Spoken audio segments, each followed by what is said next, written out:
you ready for what?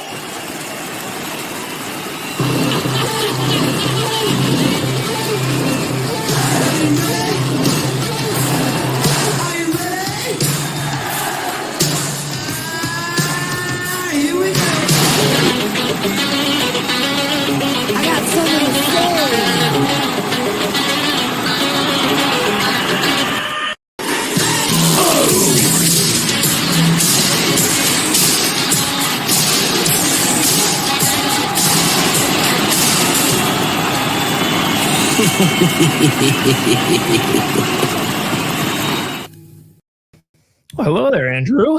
Todd, Rick, how are you? I'm excited for tonight. Yeah, it's a long time coming. Yeah, we're excited. I think you guys are in for a treat tonight. Great guest who's going to join us in just a few minutes.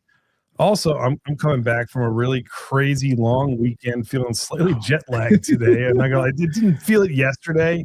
You felt it today. I felt it today with all the travel from over the weekend, but had an amazing experience in Cedar Ridge out in Swisher, Iowa with a great group of patrons. We'll talk about that towards the latter half of the show. We've got some releases coming out from New Holland this Friday, so we're going to go over a few of those with you too. And we'll also, since our guest tonight does have some musical backgrounds, we can talk. We lost an icon today. It's getting kind of old, Andy. Last week we were on and what is it? Frank Beard of ZZ Top passed away.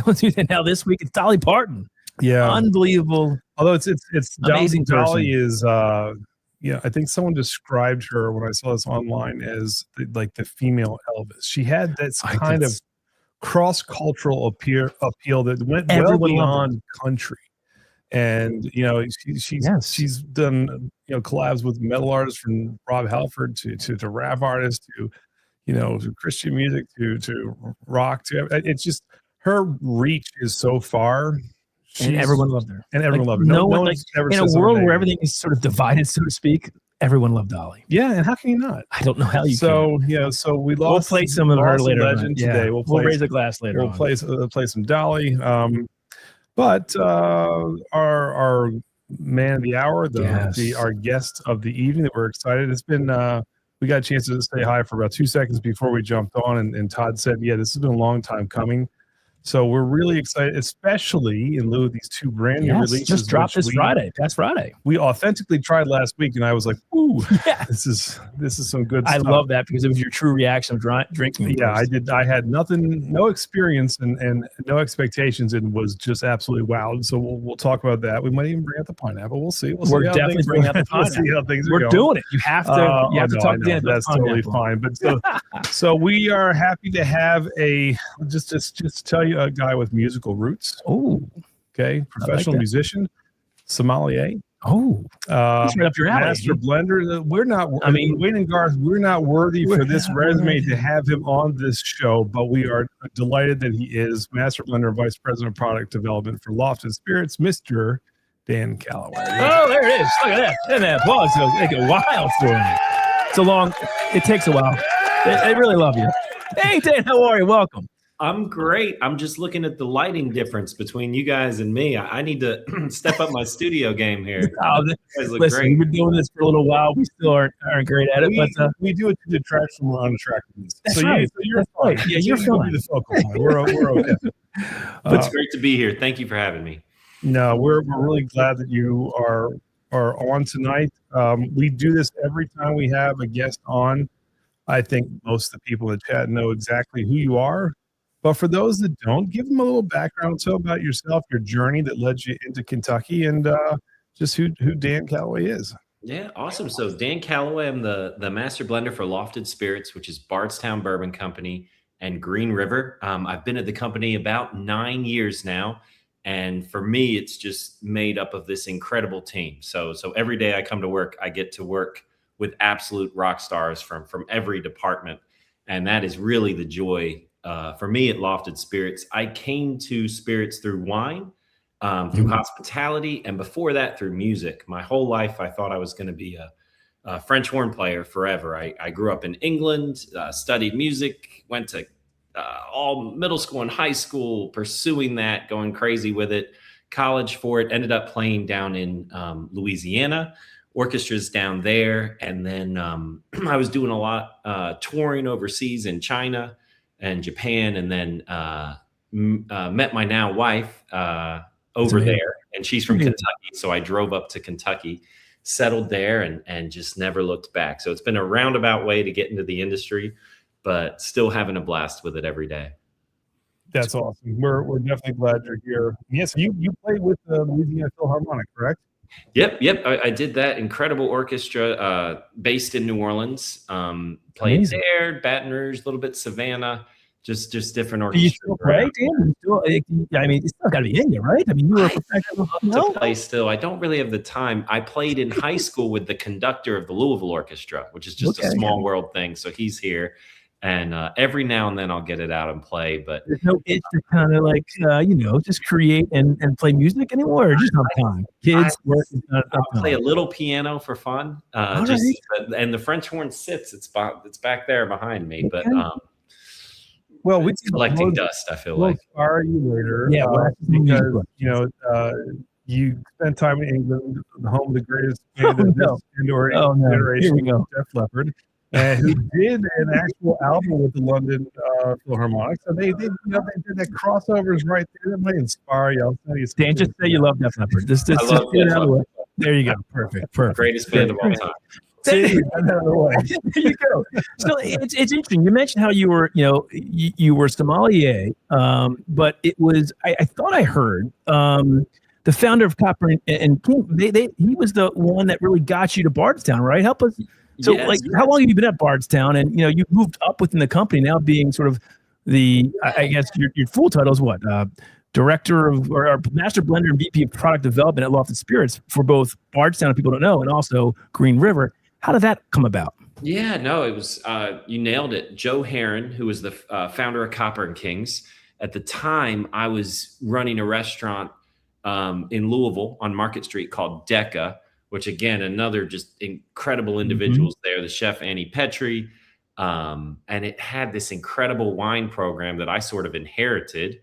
And then I had the joy of building that and learning it.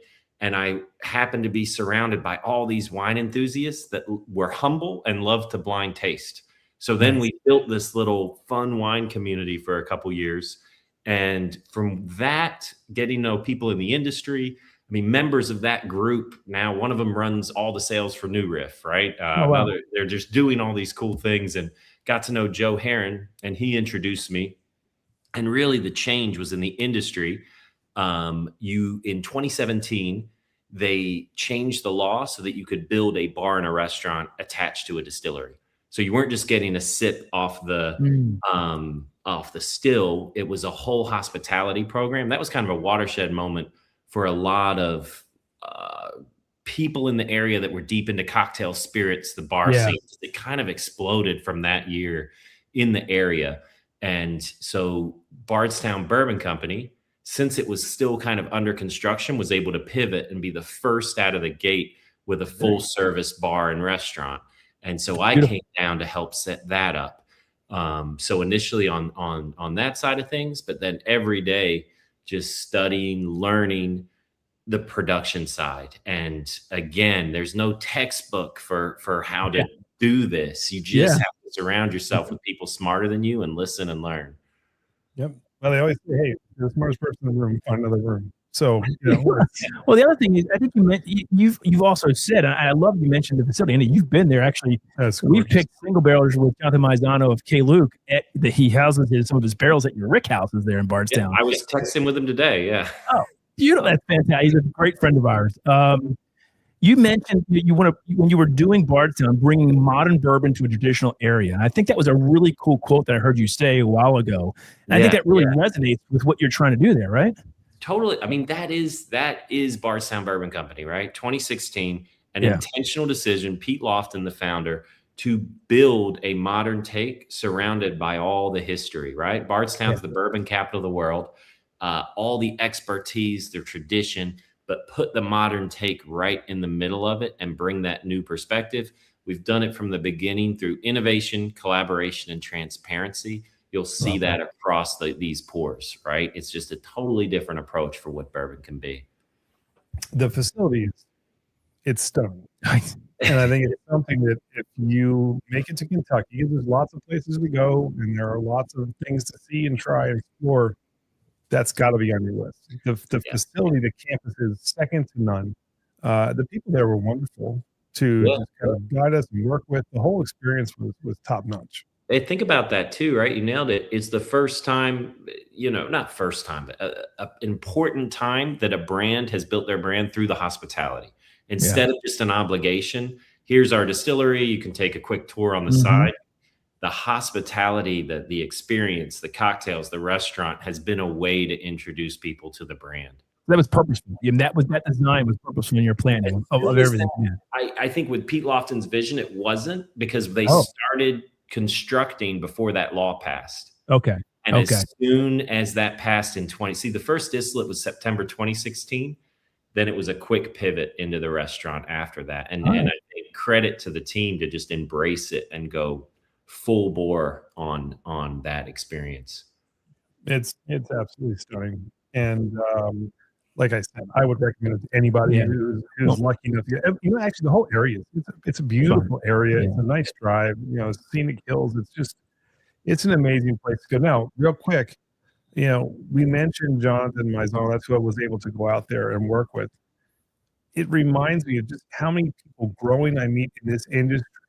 And Jonathan was a sommelier as well before he got into whiskey. And all these onophiles who jump into this business and seem to have this higher degree of wine knowledge end up making some amazing blenders. I think there's a correlation there. So do you start to see this correlation between wine and whiskey? Because I'm starting to think there's a real pattern here starting to go on. Especially for blending.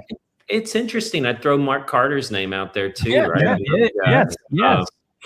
Yeah, I think there's something to it. I think the wine education's always been a little more formalized. So it adds a little structure to what you're tasting and ways to describe it. It is a natural transition. If you just find yourself in Kentucky, as I did, you're going to gravitate towards bourbon. To me, the people in the bourbon industry it's so much different than the wine. I mean, without tasting anything, if we were just sitting around a table, I could tell you if we were at a wine or a bourbon tasting, right? Listen, I want to, talking about all this great whiskey, let's get into some of the releases now, because we only have you for a short amount of time. You just dropped this Friday, right, Dan? These two new releases. Let's talk a little bit about these, because we opened them up last week before thank you for sending us these bottles. Beautiful. And really got into them. Let's start with Disco 2026. Let's talk about it. Listen, we're big fans. Disco 12, one of my favorite bottles of all time. Awesome. Listen. Well, let me see that real quick. Yeah. No. Also, let's talk about the rebranding here. Yeah. These look very different now. If there's, what was the idea behind that? Totally. So it's a holistic approach to the packaging refresh, right? And I love what the marketing team and our creative director did here. The impetus being, if you hold up that Discovery 12, and if you look at it, it looks just like our white label origin bourbon at a dark bar. There's really not a difference. So personally, we'd be sitting in these bars and market and have a 4-way exchange with a bartender trying to get the product we wanted. And there was no differentiation. You'd have to shine a flashlight on the label. What we needed were the products to pop in bars. And now we set the core with the elevated SKUs. To me, it just feels more premium. It's a local artist, Margaret Archambault. She did the art. It's kind of a triptych between the Jura, the Discovery, and the Pineapple. And then we'll feature a different local artist next year. But in the gift shop, you can buy prints of that. You can buy T-shirts. It's really cool what she's created. Yeah, I love the raw art background. I threw it in the background from us here just because it's just really cool. And it gives a unique profile to each expression, which I think is bringing art into it is a great thing to do. It's very just marketing. It actually helps you identify with the bottle a little bit. But let's jump into this, because this is very, very unique, especially the type of oak that was used for this because of the scarcity of it. Yeah. Talk to us a little bit about it. So this uses Garyana, and I first experimented with Garyana in the Distillery Reserve Cascadia. And if you tried the Cascadia, that is a deep dive submersion into Garyana oak. This, after playing around with that, this is Garyana. It's certainly present, but it's more nuanced in the blend. Garyana is some of the rarest oak in the world. If you carved your logo or just wrote Def Leppard rules into the tree, they would charge you like $15,000, right? Oak. It's one producer, Rick DeFerrari, who makes these barrels just southwest of Portland. The wood grows from Oregon up to British Columbia. He puts them together. He makes about 1,000 barrels all year. So it's a micro cooperage.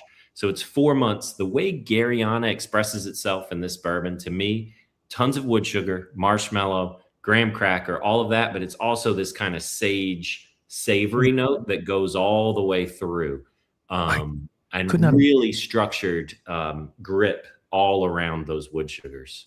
I love this. So what did I say, Andy? When we first tried this last week on the lives, I said, Andy, this reminds me of fall.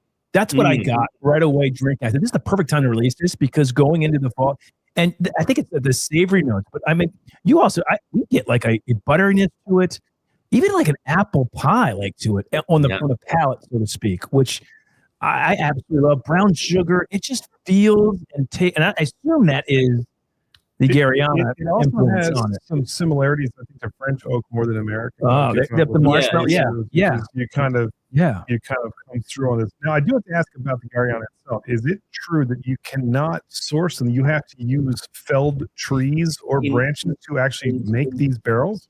In certain areas, and Rick would be the guy. And I encourage anyone, it's in the middle of the Willamette Valley wine country, to go see him. He welcomed our team there. He's out and they are looking for felled wood. My understanding is he's able to selectively take a few, but they're older. It's heavily regulated out there, and he's doing it the correct way. So, but yeah, we ordered these barrels, custom toast, 3-hour toast on these. So and by hand rotated, right? So he's literally got the barrels, slow flame in the middle, just like a marshmallow. And then he's rotating over the course of 3 hours to make this custom toast shipped. And then the bourbon we selected is slightly younger, because really with Garyana and the potency of the tannic structure, you couldn't do like how we did Cathedral, and it's older and double barreled. That would work for the wood. With Garyana, it would have obliterated it. So that's why you see the slightly younger, to retain the fruit. So one of the questions our patrons and our viewers were asking us, we asked, what do you want us to ask Dan? Is the Disco moving forward? You've used, like, for instance, Disco 12. Yeah, you've used some older distillate in this. Yeah. And you talked, is the reason why this Disco, I mean, it's still that old. I mean, you've got 10-year MGP, 11-year, I assume, Kentucky, Martin, and then 7-year, maybe Green River. I don't know, but you still have some older distillate. Moving forward, one question I have is this is now you put 2026. It's no longer Disco 14 or 13 or 12. Yeah. I think this is a yearly release, right? Yearly release. Correct. It will always use finished woods as well, or is it going to be basically whatever it's going to be whatever you think is going to work? Yeah, the second one. I'm looking at it now. Okay. We, the team, are waiting to pull the trigger on a moment. Basically, because if you look at Green River, you look at Bardstown, we're starting to get these stocks at Bardstown that were distilled at 2016. And it's such a personal battle, right? Do you go ahead and use the 9-year and carve off some that maybe could be a 10-year expression? Do you save it till it's 12 years and finish it? And it's just seeing what's coming of age. Long term, if we're sitting here 3-4 years from now, I can't wait for a discovery that's Bardstown Bourbon Company mash bills, that's finding something cool. That's the long-term goal. Nice.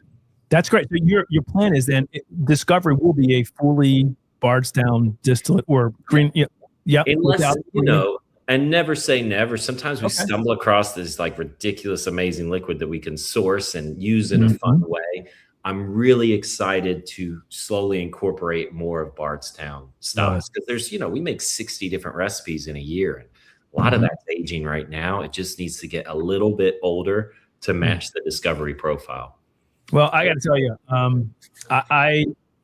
we both said this discovery is such a unique pour. Again, it's something where I think bourbon drinkers now are looking for something that's unique, that's different, that they haven't tasted. And both of us, when we tried this, I didn't try the Gariana. I'm sorry, what was it called? There was a distillery only. What was the Cathedral? No, not the Cathedral. No. What was the Gariana expression? Cascadia, which is just the region. Yeah. Yes, I did not try that, so I had no release. I'd never had anything with Gariana oak, so I really, really enjoyed this. It was a unique experience. That again, we're looking for something different when we do single barrel picks. That's what we're looking for, something that's different.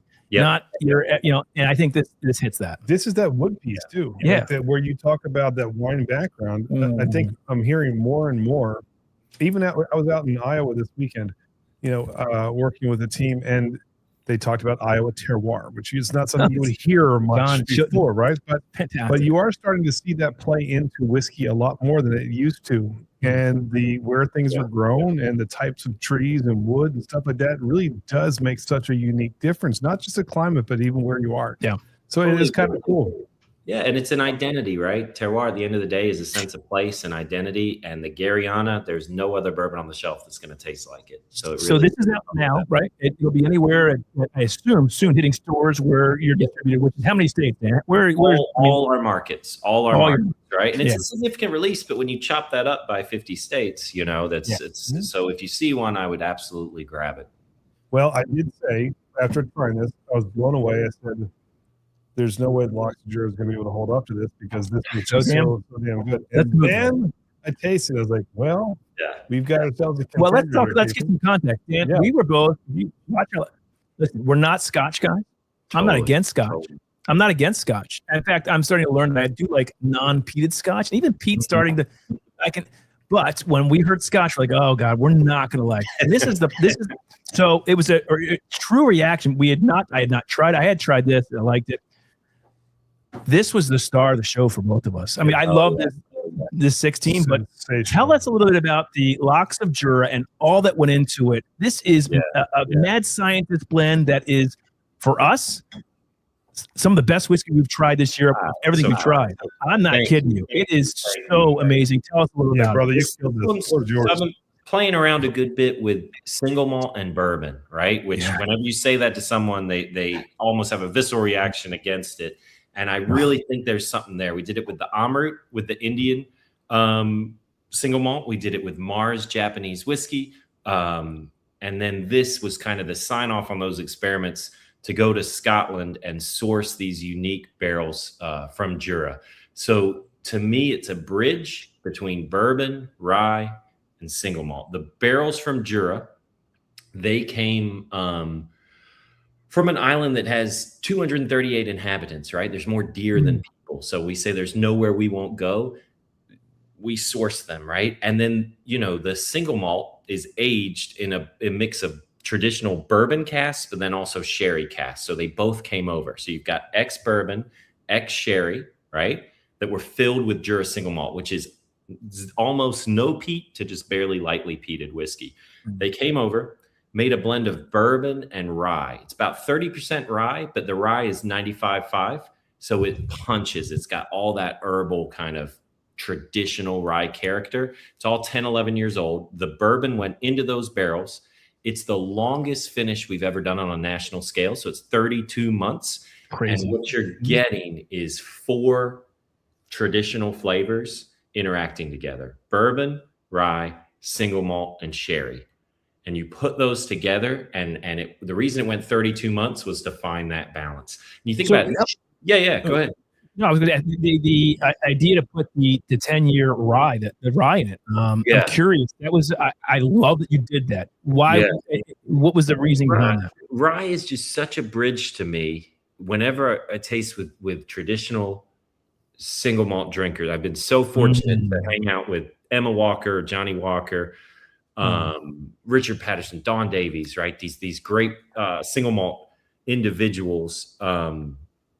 They love rye, and it just has presented itself as this natural bridge between bourbon and single malt.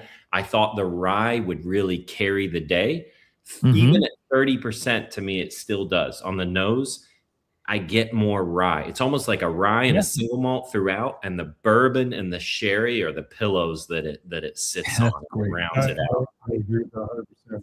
It really hits you mid palate. That rye becomes that prominent flavor. It's like an experiment that comes through. But what's beautiful, you have this complexity of all these different flavors hitting at different times. It changes and evolves in the glass as you keep going. Strawberry shortcake up front, vanilla cream, and then it transitions like you mentioned the red wine, like sort of tannic notes, and then the rye spice, that 95 rye, and then really layered flavors that I gotta be honest. I said when I did a review, it's the most surprising whiskey I've ever tasted. Man, that's so awesome. I really thought I was gonna not like it. I was like, this is gonna be awkward.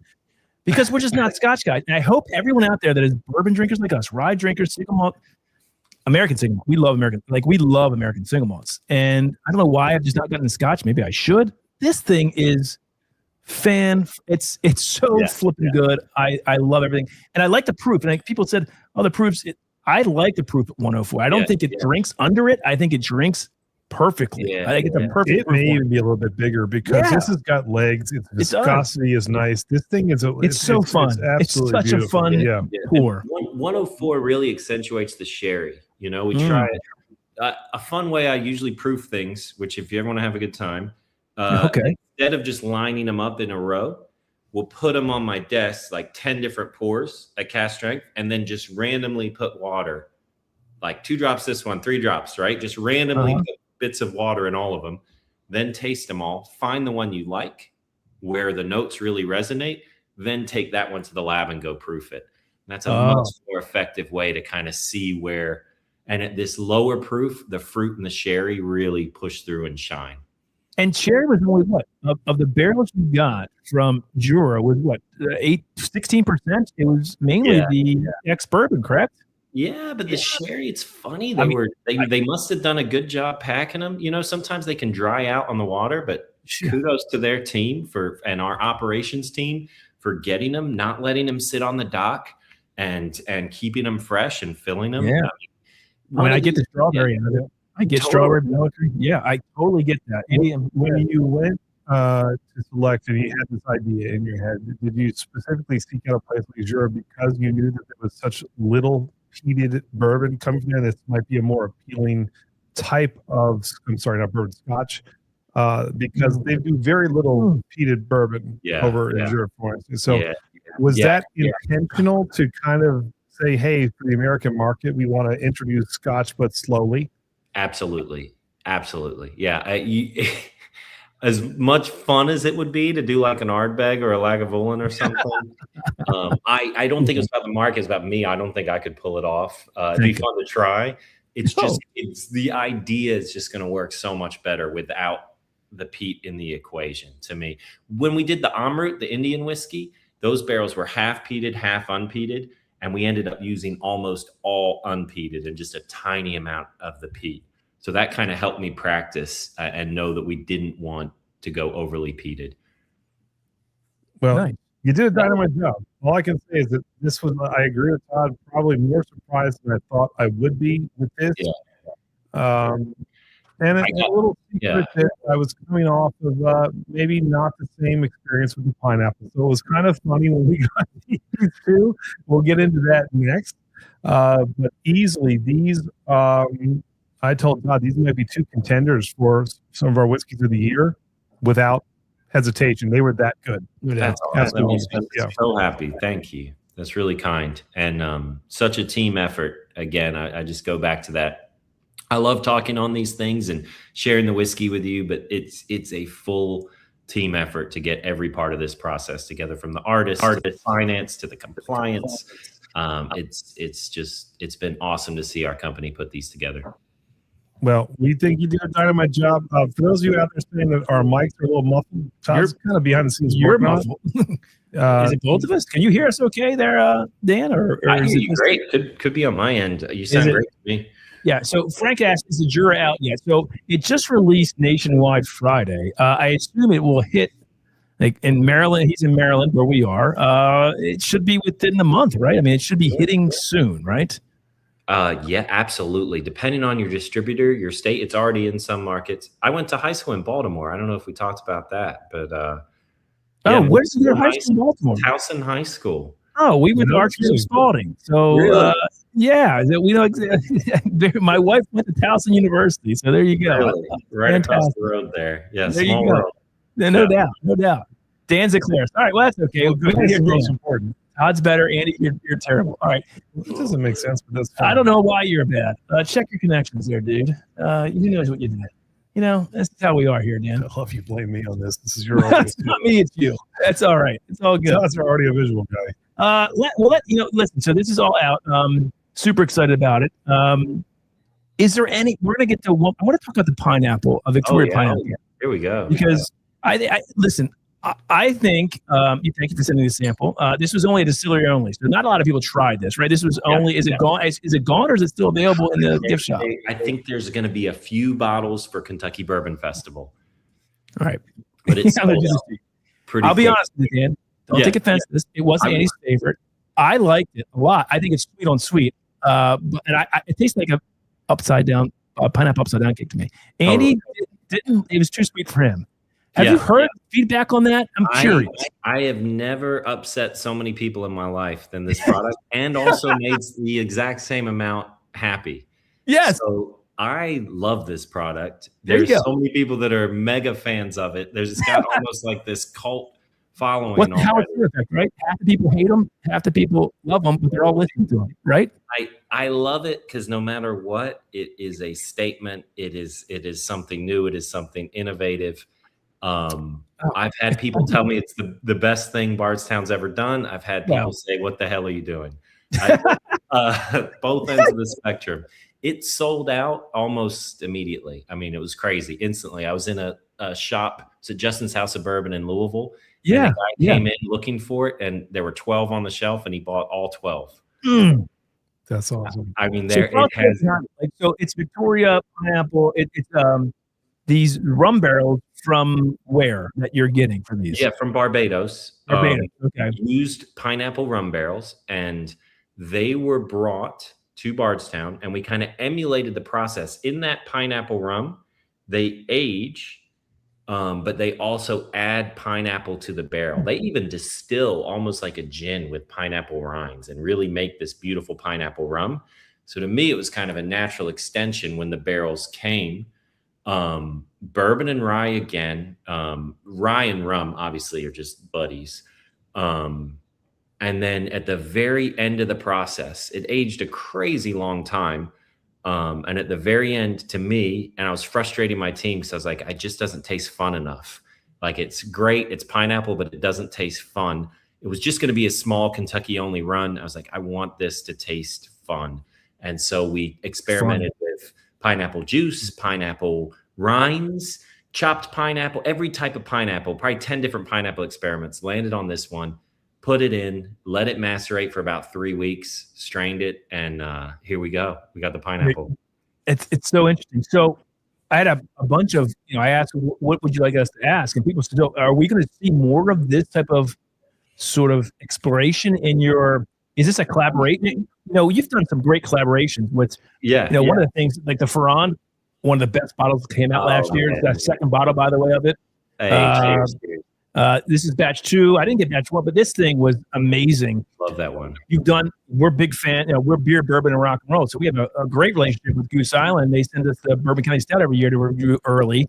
You've done a release with Bourbon County. Are we going to see more collaborations like that, or what do you think? We're kind of leaning in instead of producer, because nowhere we won't go is our mantra. Okay. More sense of place, which is why on these recent ones, you're not really seeing a company, but you're seeing a location.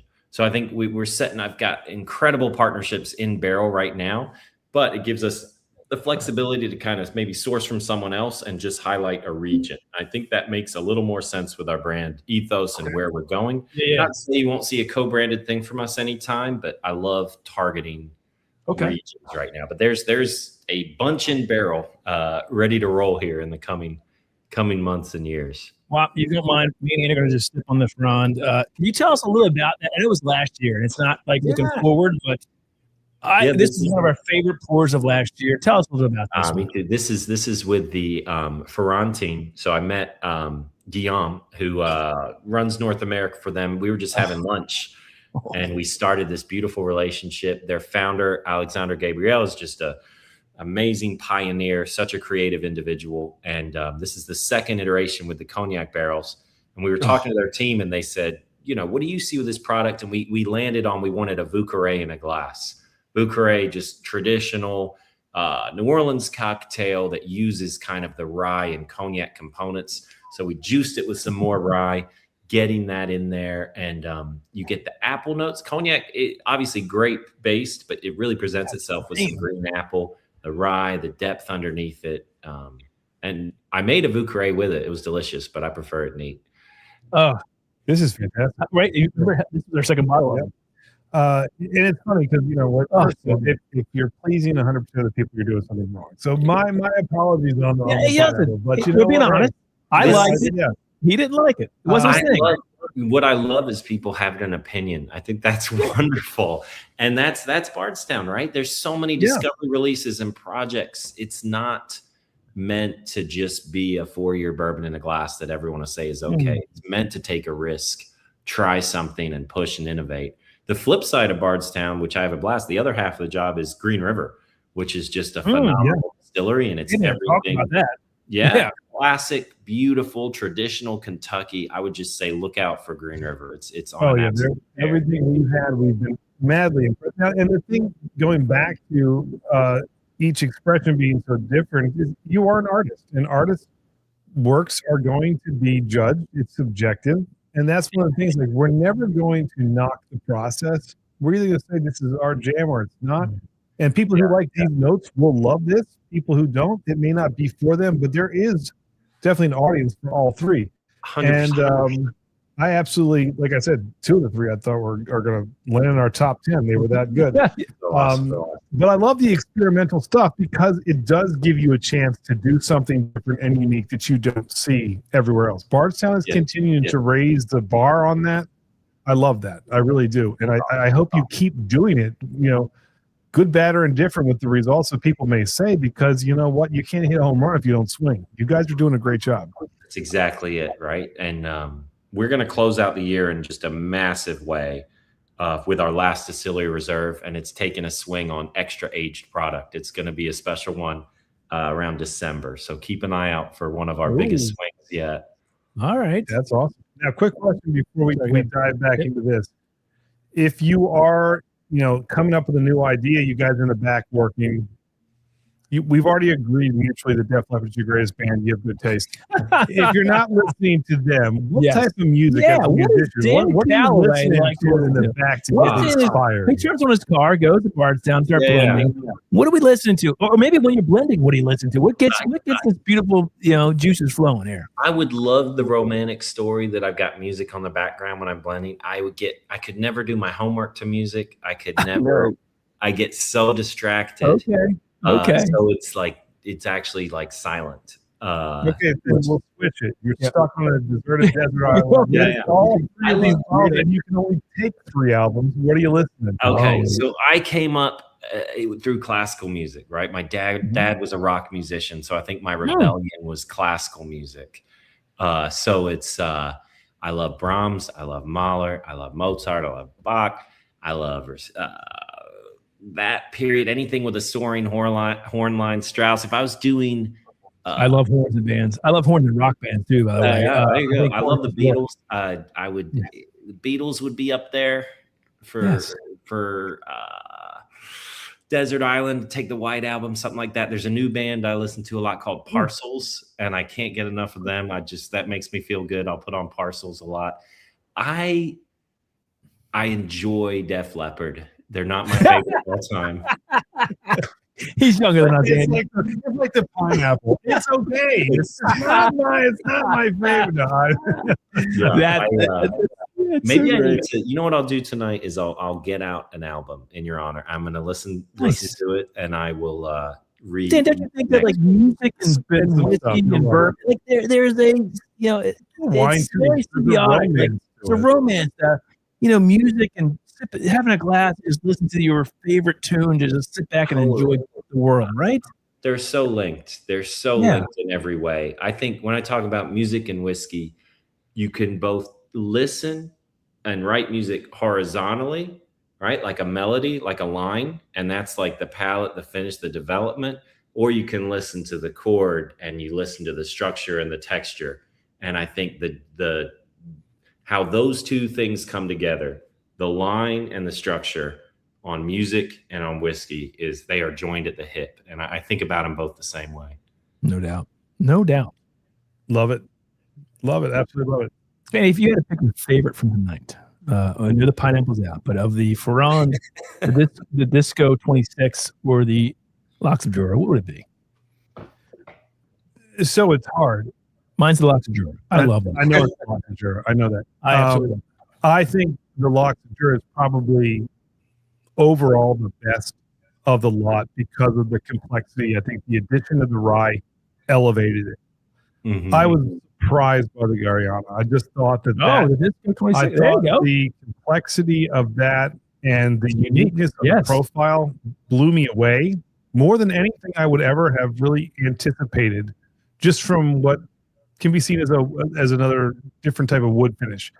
And then when you read the backstory of how just how scarce it is and how difficult it is to work with that, you're taking a gamble just by doing this. Totally. And so I thought that it was a risk worth taking that really paid off in the end. And anyone who hasn't tried it, try it. It's absolutely glorious. So I'll say the Locks of Jura is probably the strongest of the lot. But this is like if that's number one, is 1.2. Well, I think it's beautiful. Real quick, Dan. We only have a few more minutes, but if you're not drinking Bardstown or Green River, what's your go-to whiskey? Like, what do you like sipping on? I stay in the Bardstown region, right? All Those right. are the distillers coming in the restaurant, hanging out, bringing their pours.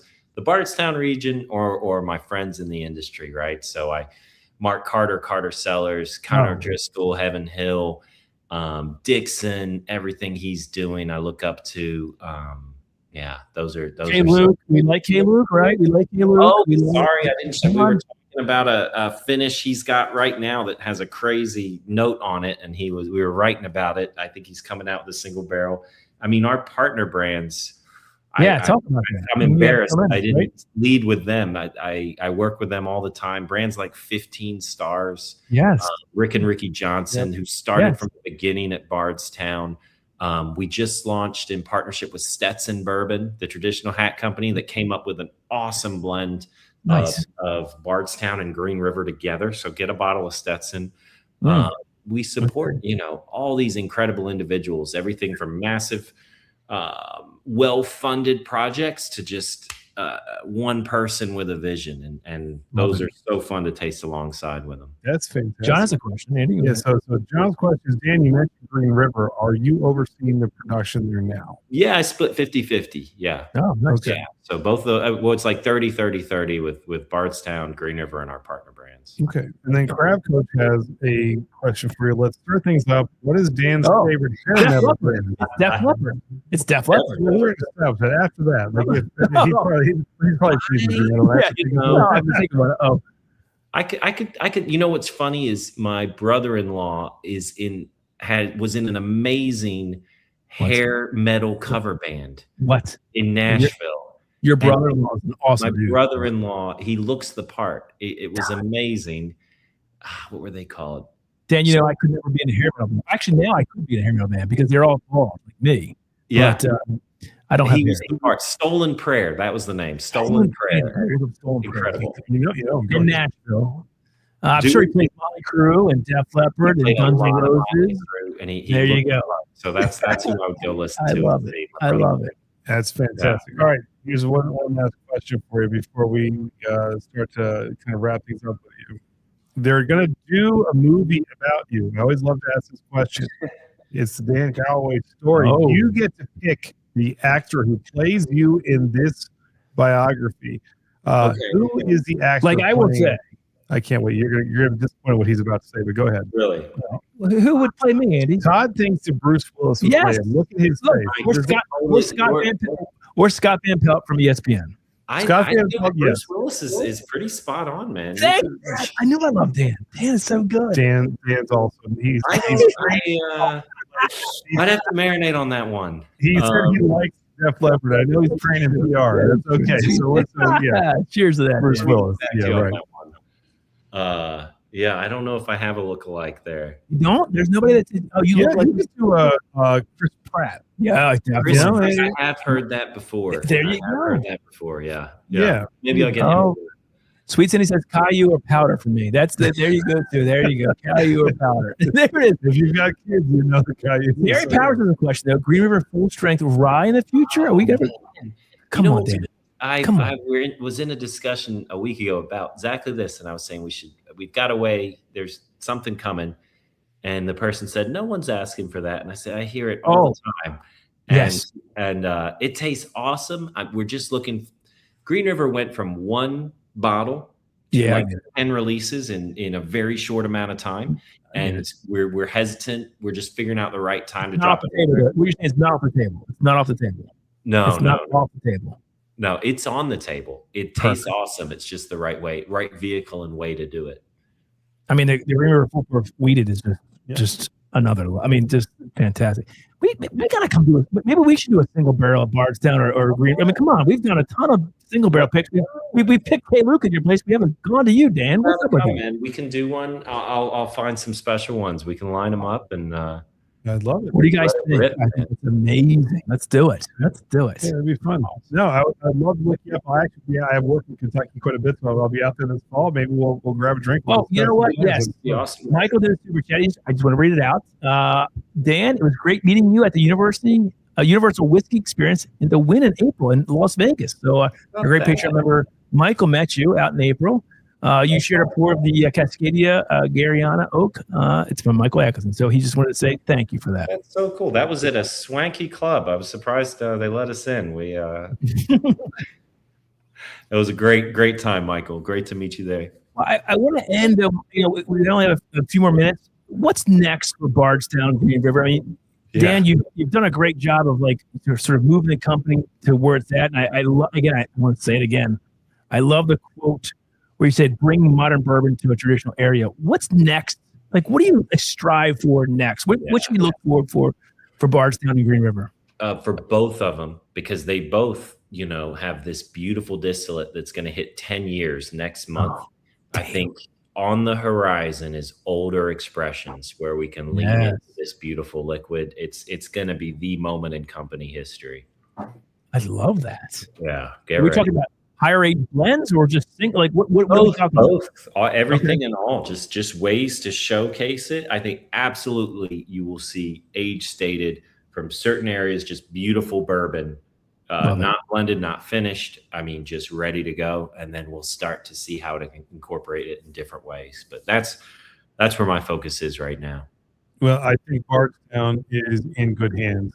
You have a musical background, you've got a wine background, you've got a whiskey job now. All that screams creativity, and that's exactly what we need in whiskey right now. As the market gets flooded, people look for something just a little bit different. I love it. You guys are doing that. So keep up the good work, brother. We have something that you sent us from a long time ago. Oh, that's right. Where was the Bardstown experience, like from when you had the old? Man, is that? I can't see the color. Is that distillate? Andy, come on, Eddie. Hold on. So we would do the distillate, the maturate, the fusion. Yes, hey, man, I used to love it. I've kept it because I think it's like almost a piece of history for you guys. I love you guys. Yeah, and I didn't want to open it. Yeah, because I bought like 2 other ones, and so I've drank them, and it's just like I wanted to keep one because it's so cool, right? Isn't that cool? I love that. He's put it on eBay. No, I'm not. I'm keeping it right here. It's under the bar. I'm kidding. No, I mean it's really cool to see that progression, and it's like this is like what 3 years ago, you guys, 3 or 4 years ago, maybe more than that. I don't know how long ago. Yeah, maybe 7 years ago. That's how long. I love it. Do you get back to New Orleans much? A couple times a year, we'll go down for a festival or a market visit. I'll try to get down around Christmas, see some family, but not often. Okay. Well, I will ask you one last question, but because you've done some traveling, you've been all around. Who's your who do you follow from a football, baseball, sports? Who are your sports teams? Who are your go-to? Ravens and Orioles. Oh, yes, all right. By the way, they're winning 12-1 tonight over the St. Louis Cardinals. So I think we're 2 games out right now. Are you really a Raven Oriole fan? He just he knows when to walk. Are you from this area? I think I've seen every Ravens game ever. Jesus. All right, we have season tickets. If you're ever in the area visiting, we will. I have tickets. I can get tickets. We'll have a great time. We have a tailgate. Oh, by the way, Andy loves Joe Flacco more than anyone. The greatest. Really? I love Joe. Just was in a debate today if you would take Flacco or Lamar as quarterback. And it was a heated debate. And you were on the Lamar side because that's the correct one, correct? I was on the Lamar side, but I love Flacco so much. We do. I do too. Listen, he won a Super Bowl. He should be on the Ring of Honor when he retires. Mm-hmm. He will be. Yeah. But Lamar, I think Lamar will get there eventually. He will. Well, you know what? He doesn't have to eventually. He goes there. He doesn't have to. This is our year. I agree. I think this is our year. If you are ever in Baltimore going to a Raven game, please email us. We will hook up. We have a great tailgate it's so much fun. I got to tell you a quick story then because you are a Ravens fan, so I have to tell you the story. I'm in Swisher, Iowa. We got to do it. I'm staying at a hotel in Cedar Rapids, and I'm getting ready to potentially go to the Iowa State Fair. I'm like, you're there, you might as well go. I was just too bloody tired from traveling all day, and I walk by a sports bar, and it's got the Orioles and the Yankees on. I'm like, that's calling me to go in there. I'm going to go in there. Yeah. So I go to this sports bar, Johnny's, and everything on the menu is named after Iowanians who had either lived there, grown up there, or played for like Iowa State or University of Iowa, Creighton, whatever. And so I'm like, all right. So they had like the Caitlin Clark burger, and they had all these different people who played there. And I see a buffalo chicken pizza. I was like, personal, they know this good. I'll get that.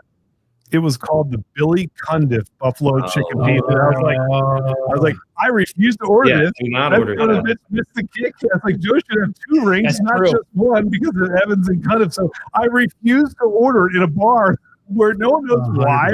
And I text all my buddies like, not ordering the Cundiff pizza. I feel like they could have been a better Iowan. Raven, isn't Yonda from Iowa? Yes. And not on the menu. He should be a Hall of Famer, I think. I think he's going to eventually get in, by the way. I love that Dan is there. Are you from this area? I went to middle school and high school in Baltimore. That's amazing. How do we miss that? I don't know. Same way you and Dan missed Lamar's better because real quick, last question. We'll let you go. It's getting late. We have a lot of Double Oak fans. Is there ever a Double Oak possibility for a Bardstown release? Absolutely. There you go. Yeah. Now, all the rye is double oaked, just starting there. Ooh. So a rye single barrel is double oaked. We didn't even talk about your core expressions, which are great. And listen, you know how much you love them, but your core expressions are great. But yeah, we'll keep. Yes, there will be more double barrels, many more in our future. Oh, they want to know if you're going to a Brutal Fest this weekend. No, I don't think so. There's a little thing called Bourbon Bonanza. I think I'll be. There you go. There you go. All right, well, Andy. Well, look, we can't thank you enough. You've been an amazing interview. We'll be in touch. We'd love to get together and connect. Super Bowl. But hey, Super Bowl party. That's right. There you go. Come out, maybe pick some single barrels at Bardstown or Green River. How about that? New Orleans, home of the Ravens win Super Bowl. That's true. Absolutely. Real quick, my brother, him and his friend got to go to that game. Really?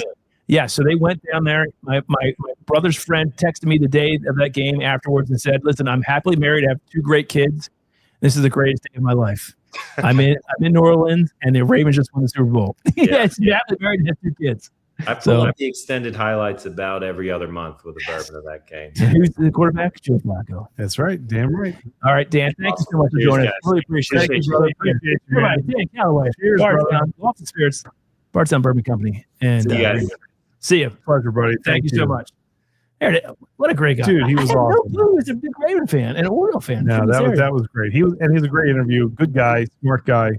All right, so audio issues. I don't know if they're fixed or not. It says some people are saying it's not good. I don't know if I can. What are we doing here? Do we want to go back? How about if I go out and you come back? You stay. You put on your thing. Let me add their I'm gonna go out. I'm gonna go out. Let me go out.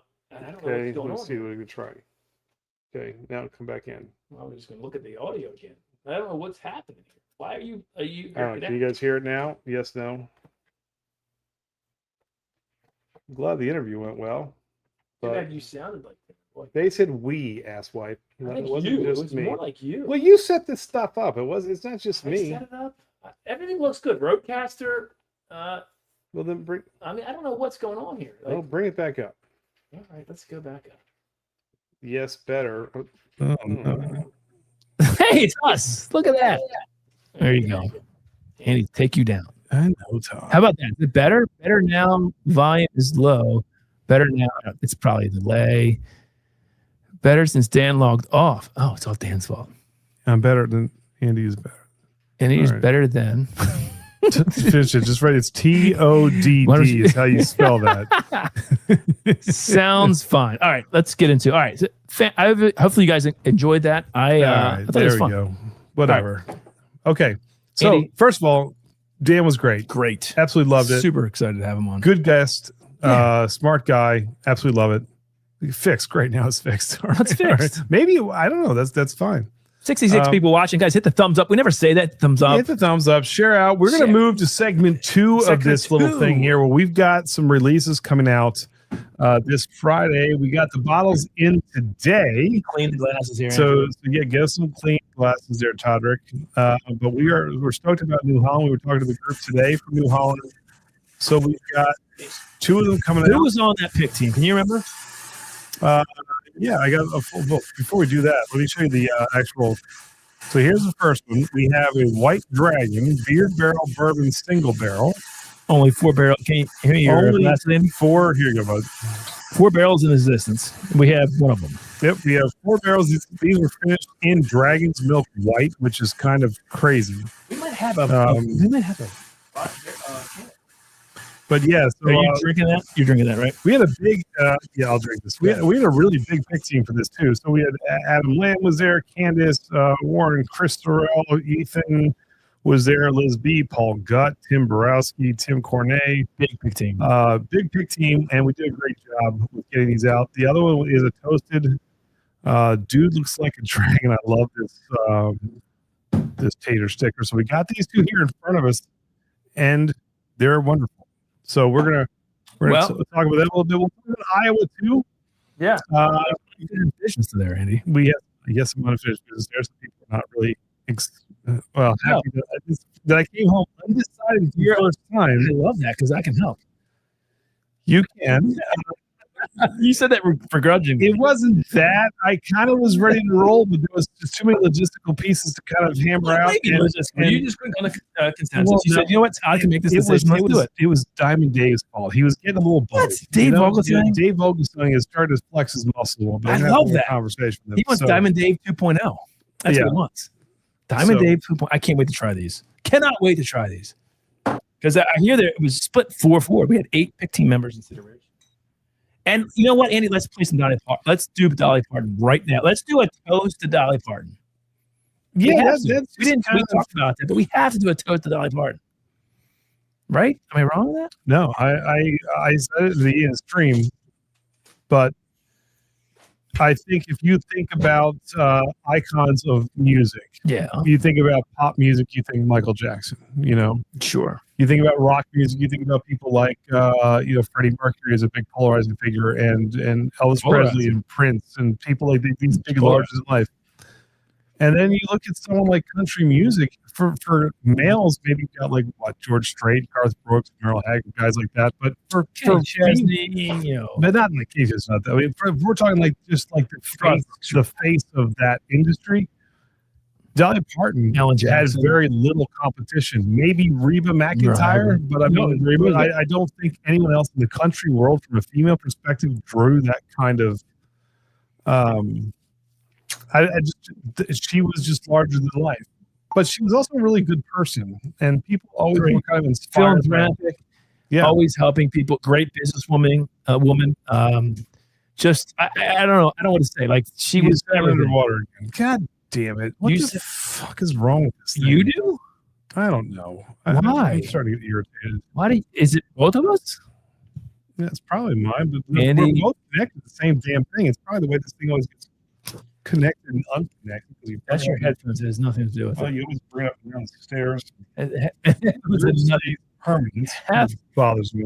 headphones have nothing to do with it. I just show up. You're supposed to have this stuff on. Christ. Make sure those connections are plugged in tight. They are, dude. They do. I want you to do your job. You have one job. That's to make sure this is done right. Everything is in. Mute you and nobody hear you. What? Andy's microphone channel sounds underwater noise canceling. What? I don't God damn. What the? No, I'm the one that's underwater. You need to fix this thing. Stop. All right. Stopping. Okay, 500. I apologize for Todd, guys. In advance. All right. He just plugged it in and plugged it back in. How does that sound now? Yes, no? Yes, no? Put something in the chat there, people. Let me see. Some people say it sounds fine. I don't know. Sounds better. Sounds better. Yeah, we'll roll with it. Better. All right. See, All right, we'll roll it as long as we can. Lug Nut fixed it. All right, let's get into our new home picks, guys. This is dropping Friday. Mhm. There's a lot of there's a lot of bottles for these. 220 of the Dragon's Milk cast strength toasted, which there was 10 barrels of this all this year that were released. We got one of them. I don't know the price yet. We should hopefully have that soon, right? Yep, we'll have that. And the beer barrel bourbon is another one. We have 197 bottles of that. That'll be coming. And again, prices will come hopefully tomorrow, or we'll have our tasting notes up probably Thursday. So that's probably when you'll hear everything. But super excited about this because there's not a lot of either of these. I mean, there's a lot of beer barrel bourbon, but not what we did, which was finished in Dragon's Milk White. Andy, when you were there with that group and picking, we had said, they had asked, so what do you want?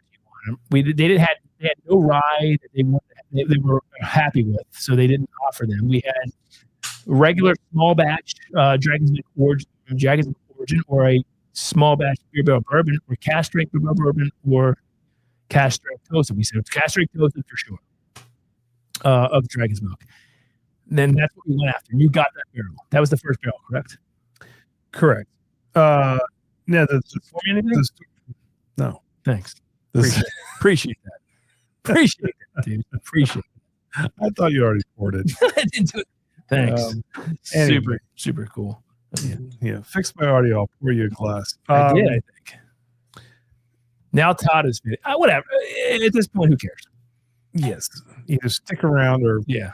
well, please stick around. Sorry. We don't want to be mean. I'm just saying. No. When it came to picking these, I think there's such, because of that connection with beer and the yeast strain that they use, there's a very familiar note to Play Dolly. that comes from New Holland. Yep. So I think what made me most excited about the toasted was it is slightly different than what you're going to probably taste on your typical toasted expression. Am I wrong about that? You've had this now. Yeah. So they're peach sort of peach ring, the very big peach tropical flavors. Okay. Now, that being said, when we saw the Dragon's Milk finished in the White Dragon beer barrels, the story behind that goes as such. They came in on a Monday morning, maybe a little hungover, maybe just weren't paying attention. Sorry, just play a little Dolly. Go ahead.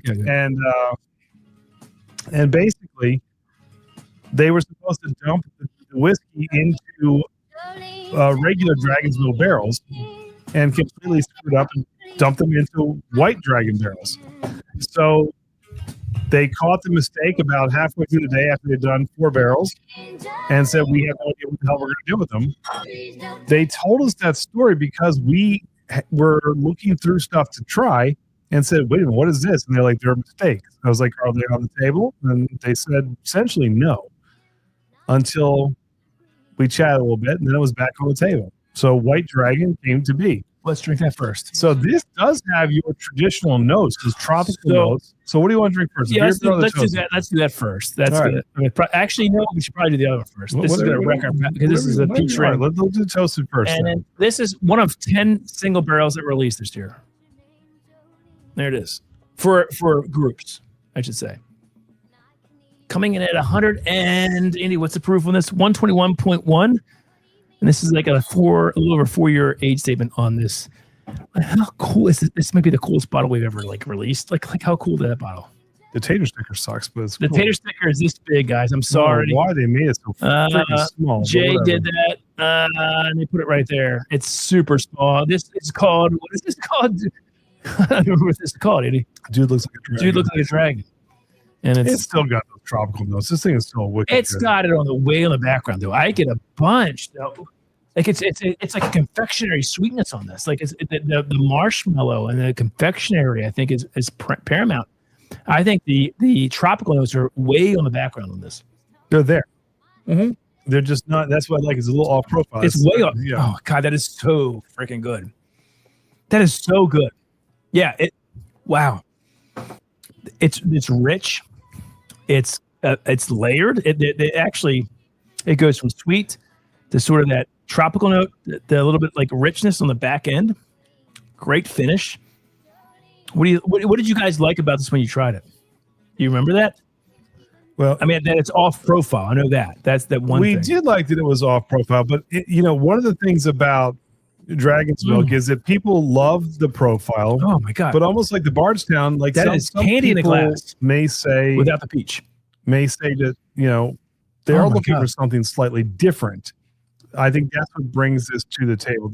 The toasted barrel notes you want is there, but you get some. I think you get a little bit more spice than the typical toasted releases. I think the oak shines through just a little bit more than the over-the-top tropical fruit notes. And I think this is a much more complex and well-rounded version of what people already love. And that's what I think drew the team to it, because this was a pretty unanimous pick for the toasted. If you guys have never had a Dragon's Milk Origin, first of all, the bottle's amazing. Probably the best bottle in the business. And this is kind of a unicorn in terms of single barrels. So we're super proud to bring it to our 21090 family. It's great.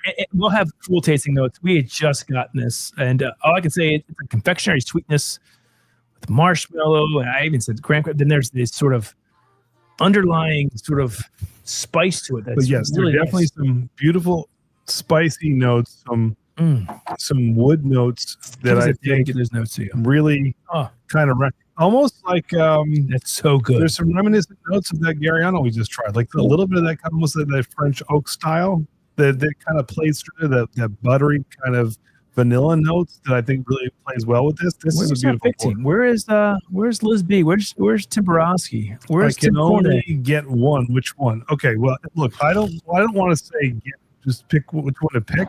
That one.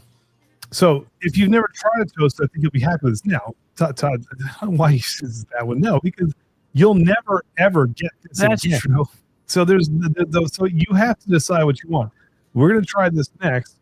This has Tim was on the pick. Yeah. There you go. Yeah, it's pretty wild. Yeah, so, I agree. It's gonna. I mean, listen. There's not a lot of these out there. This is the thing. The toasted dragon milk. Dragon milk is so unique. There's so few of them. Correct. Yeah. Liz B. There, she was on the pick. I mean, there's no limits. I say, if you only buy one, it's the dragon milk. I'm gonna be honest with that.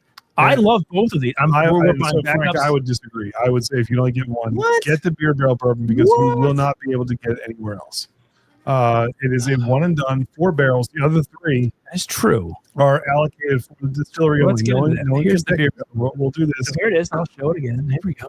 Todd, being the world's worst salesman, is downplaying the most unique thing we've done ever. But that is just because that's what Todd does. And then there you go. There it is. So if you want a traditional Dragon's Milk peach profile, it's this. But if you want something that's actually quite unique and this one I don't like. So when Todd says which kid do you like more, like it's a loaded question because he'll actually tell you the things he likes and doesn't like about his own kids. Although this is so Whereas good. I would This is prefer like to say This they is both peach rings candy right now. have their place and they're both very good. Peach pie or peach cake with vanilla frosting and cinnamon and sugar and everything that's nice. This is a dessert. Oh my God, that's so good. Although if you don't like peach, go with the Dragon's Milk toasted because it's subdued significantly on this. I mean, that's not a lie, correct? So if you don't like peach, say you don't like peaches. I think Liz is summing this up very well. They're Yes. both very unique and different. More peach on the beer barrel, yes. I think that's what drew us to the beer barrel. In a typical world, this is what you would expect the notes from this to taste like. So you're getting a different version of the traditional toasted with the Dragon's Milk, which is great. If you're like, well, that sucks. So Because I want the traditional Dragon's Milk, you get more of that here. True. But I think you also get some other layers that come from the beer barrel finish, which are slightly different. A little bit of the malt We comes had through, though. I think it's such really, a good really team good. on this, though. You have Liz B, And we had Paul a very Gutt, smart Tim team, Cornet, too. Yeah. Christopher Sorrell, Tim Cornet, Candace was on this pick. She drove all the way up from Alabama. Or Warren, Ethan. I'm Jay, missing which people. one are we talking about here? The spice? The oak No, I can think he and was the talking barrel? about this one, the Dragon's Milk toasted. Is that the one you're referring to? I think so because there's not a ton of spice on the beer barrel. I disagree with that. I think this is far from one dimension. Sip it again without just rushing into your nose. Actually think. Because I think that there's a lot more play here. You're horrible at selling your single barrels. This is a awesome pour. What are you This talking is- about? You're downplaying this like it's a one-dimensional peach ring. Nope. And it's so much more than that. I think it's I am not at all. I think you said it correctly. If you like the traditional New Holland peach flavor profile, this is your one. If Todd was up for auction, he would pay you not to pick him. That's what I feel like too. Damn it, Jay. Well, I think you're coming across well intended, but not. It's not. The question it's was, not if you coming could through. pick one, which would it be? Both, just pick both of them. Well, I think a lot of patrons will do that. My point would be, this would be the pick. It's Okay. fantastic. They're both fantastic. And listen, Andy, I said to you, I want that peach expression in whatever you pick. And he said, I have it, but it's not in your Dragon's Milk Origin. I was like, what? And it's in the beer barrel, and that's fine. So But I think this is not one. I think you're. I didn't you're say it was making one this dimensional. sound a little bit more. I think maybe give me more notes than just You peach, give me more peach notes. candy ring. Like, because we're not at Max's 5 and dime. Like, I this feels like a more. I think the spice notes on this are fantastic. What's I the proof think on this? 115. okay, so the proof point's perfect. Yeah, it is. I don't think there's a ton of spice on that, Andy. I'm being honest with you. I disagree with that. I feel like Where there's is there a lot of spice in the back with this. I think there's a very long, lingering finish that comes from this. I'll go back to maybe I need to get some. Can you get me another drink or something? Yeah. So there is a. I mean, the 115. whoever proof, sent that, Frank, thank you for the worst question we've ever received tonight because What's that? we have never pitted them against each other. I think it's the dumbest thing we could have done. But Yeah, they thank both you. have their. No, They both are very. the funny thing unique. is, the ironic thing is, if I love the flavor profile of New Holland Peach. That's my favorite profile out there. I love it. I love this barrel. It's a good idea. We should arm wrestle. We'd lose. No, don't get me wrong. I love this barrel. It's the peach ring, peach pie, vanilla cream, cinnamon. Maybe that's the spice you're seeing. No, there's wood spice there Okay. too. There's All right. definitely There some you go. you get some slight tannic notes to keep it from being this one-dimensional, over-the-top. You use the term confectionery. Confectionery is just sugar bomb. I said Okay. that for this. I know, but this is not just a sugar For bomb that. either. Like this, they're both I said more for that. complex, I think, than that. Okay. And I think that It's just well, maybe it's all look. Hey, you taste what you taste. I taste what I taste. thank you. You're But yeah. killing me here. Here we go from that Longhorn DKR, whatever that means. I personally have several Origin toasted bottles, and they are all awesome. The Origin has a particular flavor that some somewhat crafty, not too much char or oak, more candy. Like, yeah, what I agree with you on that is that, yes, a lot of them do. That's why we picked this, because it is off profile. It has more structure, I believe, and a little bit more spice and some tannic notes, because this does not taste like your traditional, typical toasted New Holland. You still get those notes. So it's almost just like a more mature version of what you typically would find in this expression. That's what drew our team to it. Okay. Yeah. Because we wanted something slightly different. Yeah. Now, for those of you who are clamoring for that straight up tropical pina colada kind of profile that you get typically from this, it's more found in this, but with a little bit of a malty kind of pepper spice that I do pull from the back that I think is completely unique and different. A lot of that you can get from a beer, because you get those darker, richer, roastier notes that still play through and come through in the final expression. So, yes, those peach notes you get, but they're not one-dimensional and just layered like a tropical peach, whatever you call it, peach cake, peach ring, whatever. Peach ring candy, yep. Okay, you get some of those notes, but that's not it. And so I'm just trying to convey that these are not one-dimensional by any means, and there's a lot of layers going on. That's it. Get what you like, buy what you do, what you don't, doesn't matter. But pot stirred, yes. Are you drunk? No, I'm just playing Dolly, 9 to 5. Oh, let's go. Liz B said, I'm with Andy. You said that already. Liz B's amazing. Liz B has an amazing palate, and I love Liz B, and I'm glad that she was both of these, the New Holland and the Evernorth pick, which was back in March, I think we did this. We're finally getting these out. Yeah. Well, look. If you were there and there was 8 of them there, you're in the know, and there's a reason why. Let's put it this way. Okay, this was what we were supposed to go home with. Yep. Okay, we brought this with us. We would never have thought to take 2 full barrels had it not been that good of an expression that we're like, this is worth it. I love it. So. Love it. The reason why we came back with 2 is because 2 were just that good. What is going on with you? People are saying that. Just settle down for a second. Okay, good. These are I want to hit you times. Got it. Order Taco Bell or something. Do something useful. I know you don't do. You don't have anything technological. Can we cheers to Dolly? Cheers to Dolly. I wish she were here and not you. Oh, perfect. Cheers to Dolly, guys. Amazing soul and person.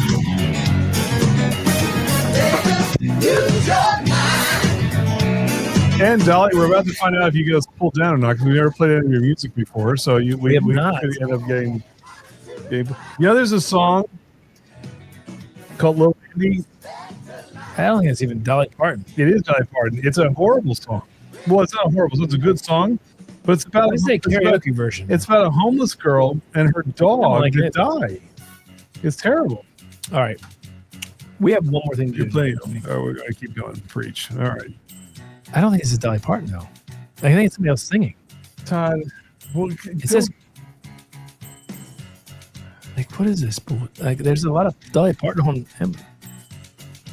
It doesn't sound like Dolly Parton. Turn it up. You have to move Todd's shirt after Dolly was there. That is true. See, hold on. This is not Dolly Parton. This is not Dolly Parton. I don't like it. Is that on the stream? Yes. Well, that's Harry Kenny Rogers. But I think it's this karaoke version. Well, then get it off karaoke. That's all we have on Amazon, Andy. You're kidding me. Not kidding. Artist. Let me see. I am an artist. Let me see it. That's because you hit latest songs. You gotta go to our top songs, dum. Hold on. This is my favorite Dolly Parton song. Well, it's Kenny Rogers, right? Yes, Todd. Play that, please. Please play that. Why is it so far down? That's not their top song. I don't know. You can't find it. See? I told you. Just wait. Go to YouTube. YouTube has everything. By the way, our stream last week got nuked. with AC/DC. By the way, do you know where I put my glasses? No, I don't. You didn't have them on at all tonight. I did. I brought them. I thought I brought them. You never put them on tonight. No, whatever. I'll find it somehow. You can't see, can you? I'll pretend. You have no idea what that says, do you? Yeah, it says Todd is. No. Shut it. Shut it. Okay. Shut it. Here it is. Islands the Stream. Yeah, this is it. Now, was that too hard? JD says, don't worry, it's not so bad. Oh, no. This is classic. She reminds me of my grandma. She loved Dolly. My grandma Norma, my dad's mom, loved Kenny Rogers and Dolly. She loved the song. That's so awesome. Grandma Norma, she would be like 103 right now. That's very cool. Dolly and Ann Wilson, Magic Man. I mean, that's the other thing. Oh, this is Dan Wilson? No. She did Magic Man with Ann Wilson. She collabed with so many people. Like she did. There's Rob Halford doing Jolene with her. Yes. Like it's amazing how amazing. And you know what she was, which is kind of cool. She was very bipartisan. Agreed. I mean, you've got every head of the Democratic and Republican Party. They all suck. Spoiler alert, they all suck. I get that. But the point is, they universally can come together and celebrate Dolly Parton. Like that's when, like all these different personalities, all these different bands and artists of different walks of life, they all universally said one thing. She was just a kind person. Agreed. And we need more kindness in the world. Well, I'm not kind. Like, you're very kind. Not to you. But that's true. You know, it's your only cross. It's funny, you know. You're my albatross, because you know what, my Iowa group. My God, what a special time. We're going to talk about that. What about your Michigan group? They know I love my Michigan group. Knows I love them. I love all my groups. Where's Paul Gutt tonight? I haven't seen him. I've seen Tom Ray, Tim Cornet, Tim Borowski, Liz B, Chris Harrell. Where's Paul Gutt? Who's texting you? Oh, that's the one texting you. All right, we have one other thing to do. Do you want to do that? I mean, we have 20 minutes to go. We don't have any time limit. I think we should. I think we should talk about that. You think it's bad our palates are wrecked? No. Okay. But God, those are good. How good? I hope you guys, Frank. I love your question, but they're both fucking good. They really are. They're fantastic. Yeah, I did because you've driven me there. You do this all the time. It's me. It is you. Well, how's it me?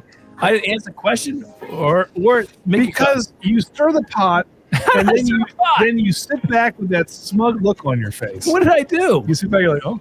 And you get quiet. Then I want to hit you, and I'm the bad guy because I shouldn't be physical. Tim, I love how Andy is Todd with a disappointed dad response. I do, because you have that look on your face because you know you're stirring the pot, but you don't. But I don't know. Odds on Dolly, like what? I don't know what Jay's talking about. Odds on Dolly, linking it. I don't know what it means. I don't know what it means. It's probably funny. But Jay's a good dude, man. I had a good time hanging with Jay. All right, we're not going to. By the way, I got the Peacock twins this weekend. Oh, should we show some pictures? I can bring some up. Well, we'll put them on Patreon for everybody to see. But they're on Discord if you're on Discord. That doesn't surprise me. I can't. Andy, you picked these on Friday. Oh, it's Tuesday. I know you yelled at me the other night. I did. He got all upset with me because I didn't fill him in on things. He did not. There's a reason why, isn't there? There is. Let's get to that. Yeah. See. Let's get to that. Ass. Shut up, Rich. I didn't know that. How would I know? How would I know? Just call me. You call me every day. I did. You didn't answer. You called me once on Friday when I was at dinner. Once. And you didn't answer. Well, because I didn't see you called me. Bullshit. See, this is like having a wife. Total, it's like having total bullshit. Like having, and then you always see. No, you always see. No, I'm not going to stand here and take this bullshit. You saw it. I know you were around the table with everybody. You're like, I'm not answering that. If I was with the table and saw it, I would have put you on speaker and said everybody said something mean about Todd. You did that. You sent me a video.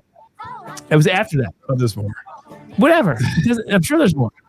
But you certainly saw it. Oh, hey, Todd called. I'm like, I'll get back to him later. And you forgot about it. And, you know, I'm like, I'm not calling you. Who am I? I called you once. I'm not. What are you talking about, dude? Whatever, dude.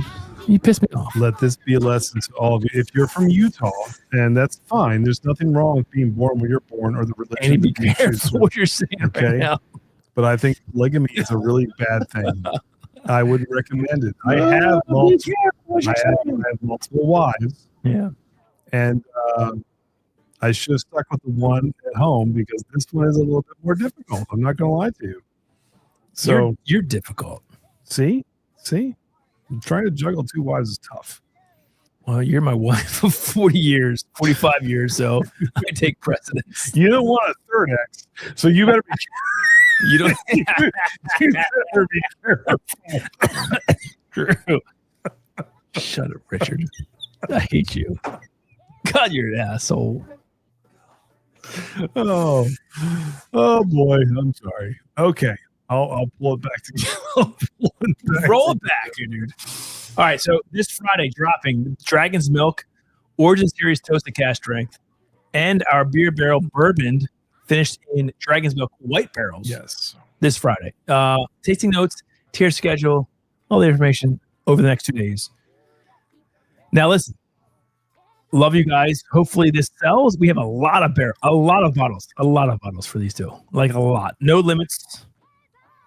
Okay. I hope you love them. So, Liz, and the question comes, what did you pick at Cedar Ridge? What is this? I don't even know. Oh, God, I'm going to drink it. We do have the glass from the Quintessential Experience, by the way, which is right here, which is fantastic. All right. So, nobody knows actually on Patreon what you picked because it hasn't been put on. Does Discord know what we picked? No, actually, no. They don't. They just saw pictures. Because I don't know what we. You know, one barrel we picked. I do know one. So why don't you tell that? All right, and we can't drink a lot of it because we don't have to drink it. Very little left. We can show people. Let's just drink it. No. All right. No. A little bit. No, we do a little bit. We do a little bit. Perfect. Okay. So we'll. So we did pick a Quintessential. This is Or you picked these. weak, Kimasabi. Who was on the pick team, Andy? Okay, so we had a fantastic big team. So we had Nick, which lost for his very first pick, Very with first. us, and he actually had a great eviscerated time. me on the chat. He crushed me. Nick's probably not even watching. Well, he did say that you intimidate him a little bit. Good. I'm glad. No, he didn't say that. Oh damn. That would have been first. That'd have been first. We had KJ and JK. They were both there. They were absolutely from Maryland. We had Ernest and what did is this fine? That's yours. This is and his twin brother, twins Basil Rob, who was a bigger version of Ernest with guns that will scare you. Both of them were funny. Who is also I think now a Latino star. To give that context, he met a Latino pop star, I think it was, at over 1 million Instagram followers. Who was staying at our hotel. Most of us were in bed. They went out and partied and ended up drinking the bottle share late night. Yeah, and they went to the concert. I think they were like backstage. Yeah, which was really cool. So they were there. Diamond Dave Vogelson was there. Amazing. Which was awesome to see. Oh, Fat Tony. JG was there, so I was actually out having a couple stogies with JG and JK, and we enjoyed it. So it was an awesome experience, a great pick team. We had a blast. I will say I've never been on a pick experience quite like Cedar Ridge. Wow. Okay. Why is that? Why is that? 50. What have we done? About 50 barrels? well over. Okay. I can't keep track anymore. Andy, it's been 4 years now. Okay. I can't keep track. All I can tell you is this. Every time I go on a barrel pick, or Todd and I are able to do this together, there's usually a couple pre-selected by the distiller that they're like, hey, here's what we have an idea for. We say we'd like to try something different. We'd like to try something else. And the beauty of going there in person is that you get to try new things. A lot of groups, for a litany of reasons, don't do that. And that's fine. I prefer it this way because there's a different experience. When I say Cedar Ridge was different, they were different.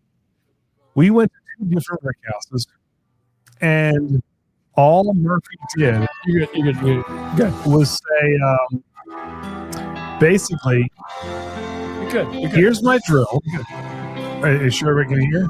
Yes. Okay. Don't put it in. It's distracting, but that's fine. You're good. I know I'm good. Just It complements what you're saying. Good. I'm in this freaking spill of speaking and just jam off as long as I can. Long intro. Good. It's called context. Go ahead. Come on. Let's get on with it. I hate you so much. I want that to be resonate. I hate you so much. Okay. Anyway, okay.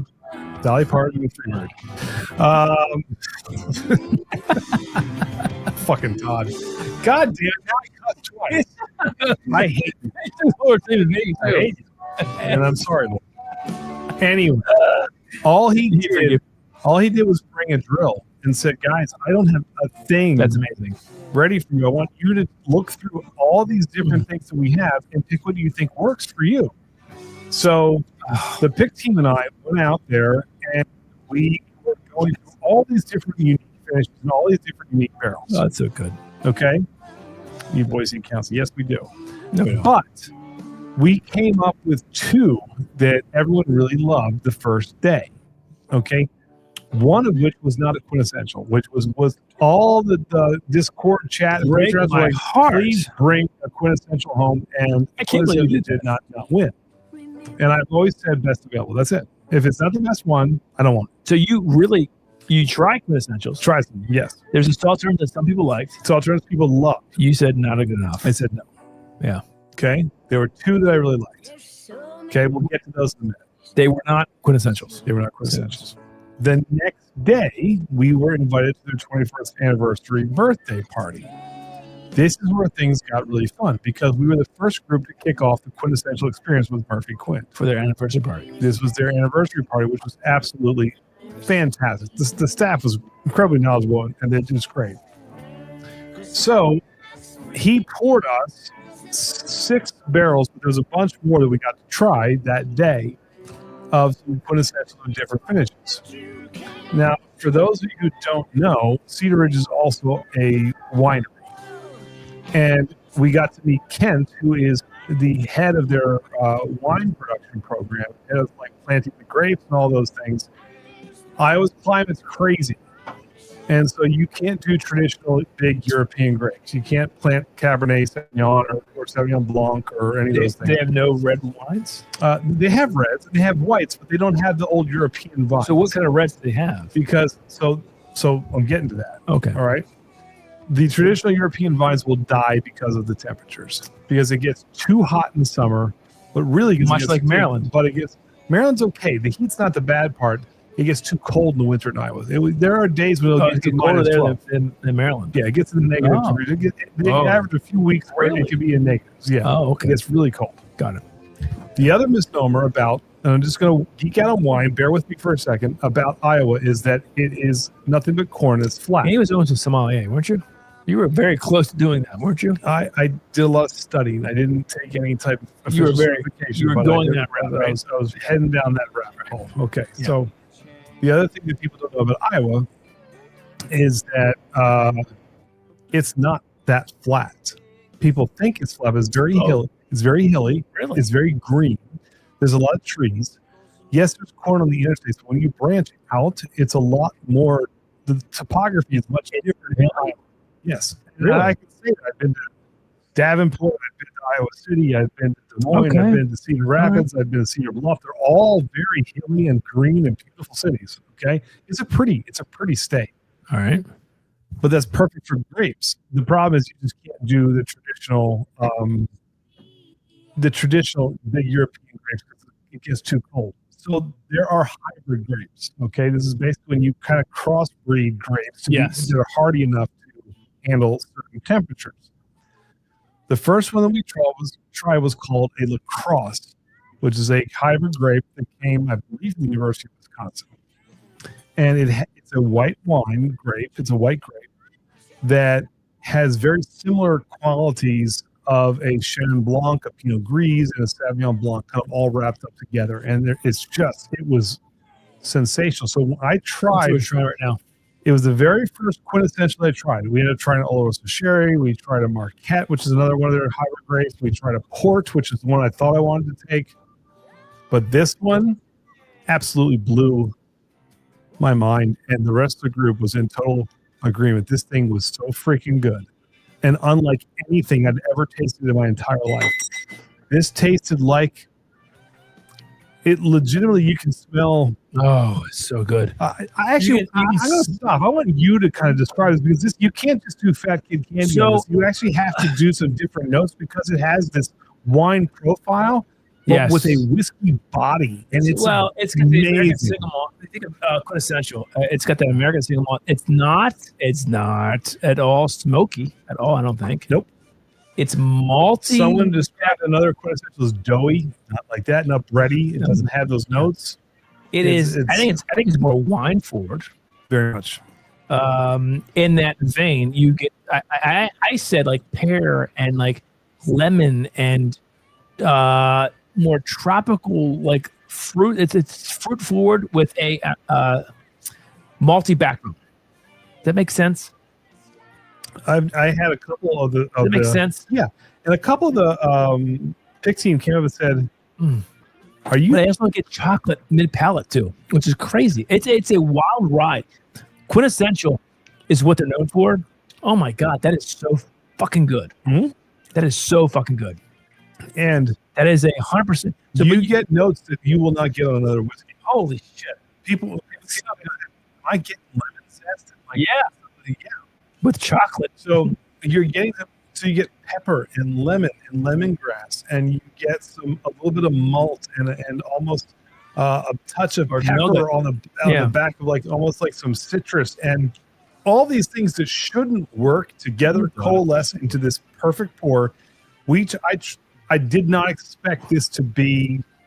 And you only got this because you went to the experience. We got this went to the experience, and so then I went out to Murphy, and I was like, Murphy. Okay, remember we didn't pick one yesterday? I was like, I want that one. This was something we're showing to multiple people. Hopefully they didn't take They were none, because there's only 2 classes of about there was 15 like, people. No, there was more than 15. We had 8 people. There was probably 20 people, at least 20 people. At least 20 to 25. You're very sorry. It's not your story right there. Shut up. I saw pictures. So, order Taco Bell. I don't have to do that. You do. I need to get yourself my account, like all my other stuff. Like you just do it. I take Prime Video. Jordan, what do you want for Taco Bell? Nothing? What's that? It's me too. Yes. Mm-hmm. A bunch of hard shell tacos. By the way, you're a good man with your dad all the time. Just want you to know that. UMBC, starting UMBC this week. Yes, I like you more than you. And this times I'm saying that. I do. I like Jordan more. Hey there, Jordan. How was today, Jordan? Wrong. Why were you so home so late? Why? All right. You all right? He's tired. He's you have a long day tomorrow, don't you? He's tired. All right. By the way, so Jay said, lemongrass nose, I am telling you, it is excellent. Oh, yeah. Jay's here? He was there. He said, yeah. Jay, what'd you get on the palate, though? Dave's also here. He likes something else better, which is we're going to get that next. We're going to get to Dave, because Dave was constantly the one that didn't like anything that we picked, and he wanted to do something different. So, and it was fun. What I love about Dave is that he's honest. But he doesn't love single malts. No, I know. But what I like, he liked this. Yes, but what I like about Dave is that he was very honest. And so I told Dave, I love that. I appreciate the honesty, and Dave's never allowed to come another pick. Okay, so we kicked him out. Dave will never be back with us. That's bullshit. I just want it to be known. Dave's been banned from all 21090 picks. Why did you say that? Why? Yeah.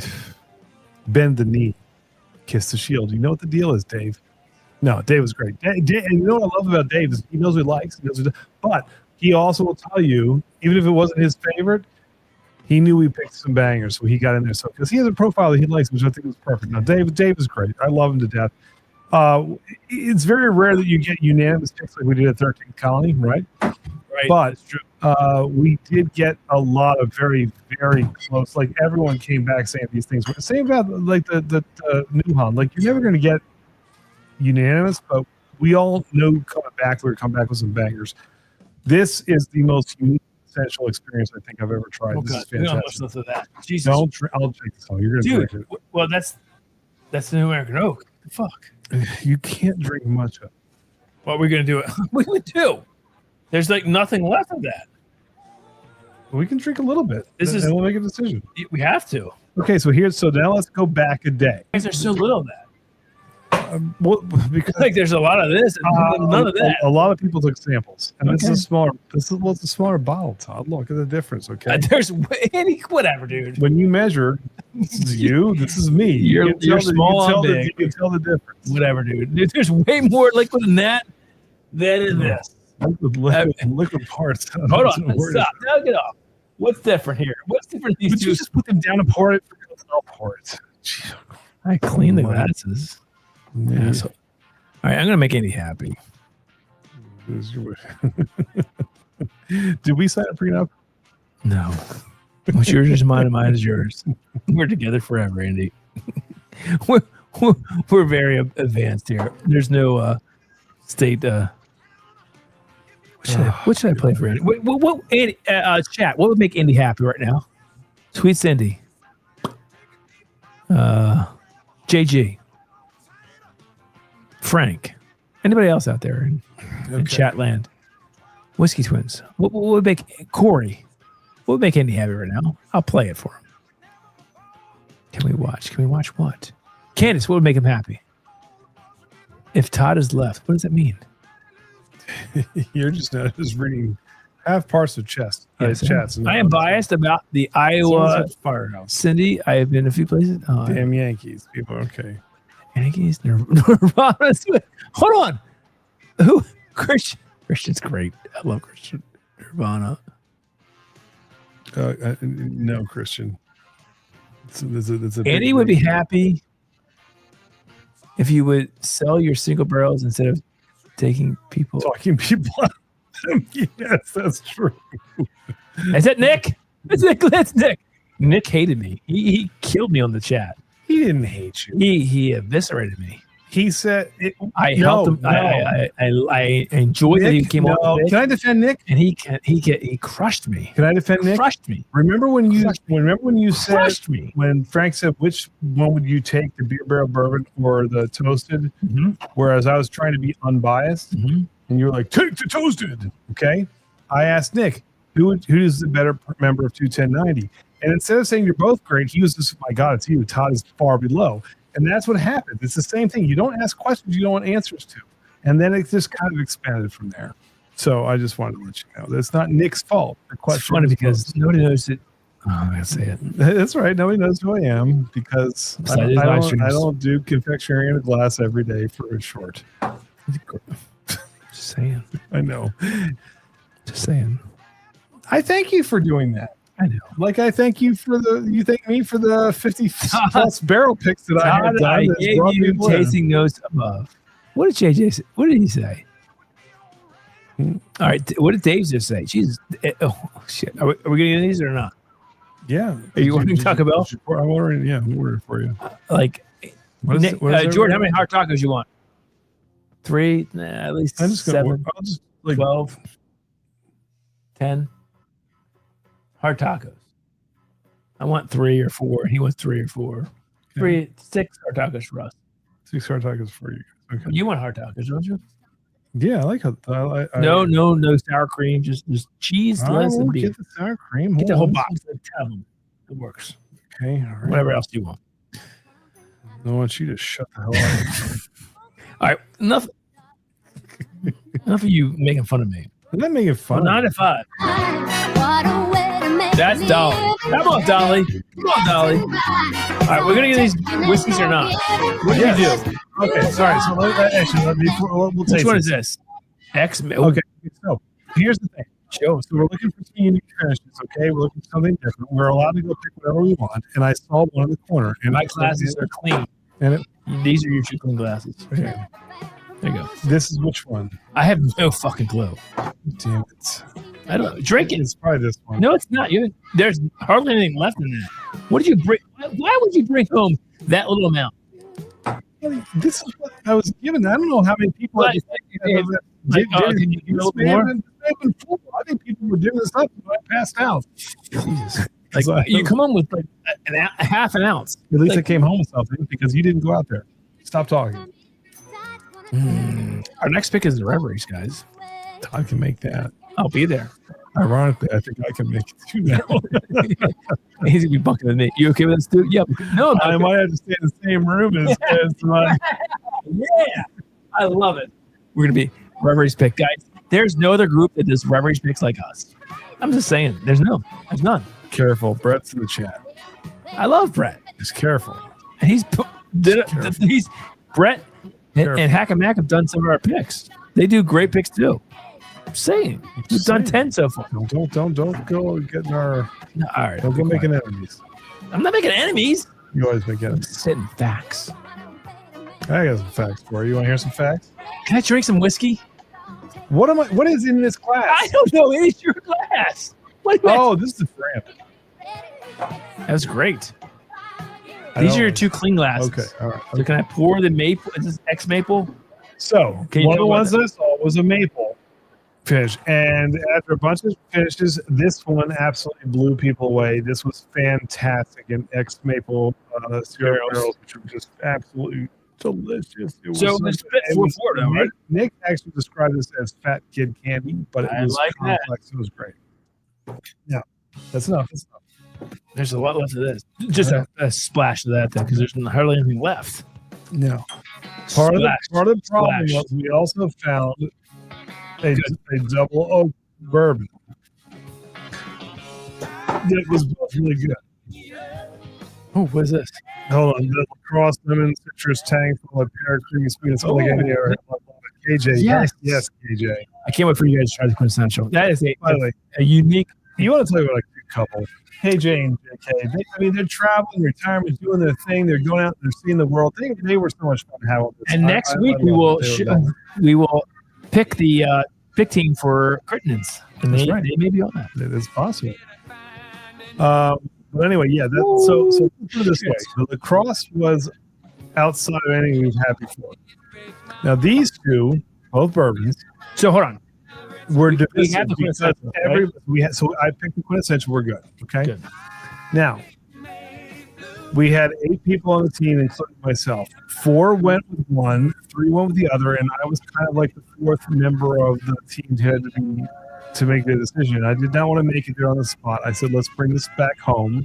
Let Todd have a little bit of say in this too. Did you really say that? No, I don't believe that. No, before I've been like, screw it, executive decision, I'm taking what I want. But they were both so good. I want to get you comfortable. This is important here. I love this song. Is it the best song on this album? No. What is? Do you think it's an underrated album? Oh my God! Yes, I agree with that. It's such an underrated album. You want to play my favorite song? Please do. I love this. We're getting off. You're happy.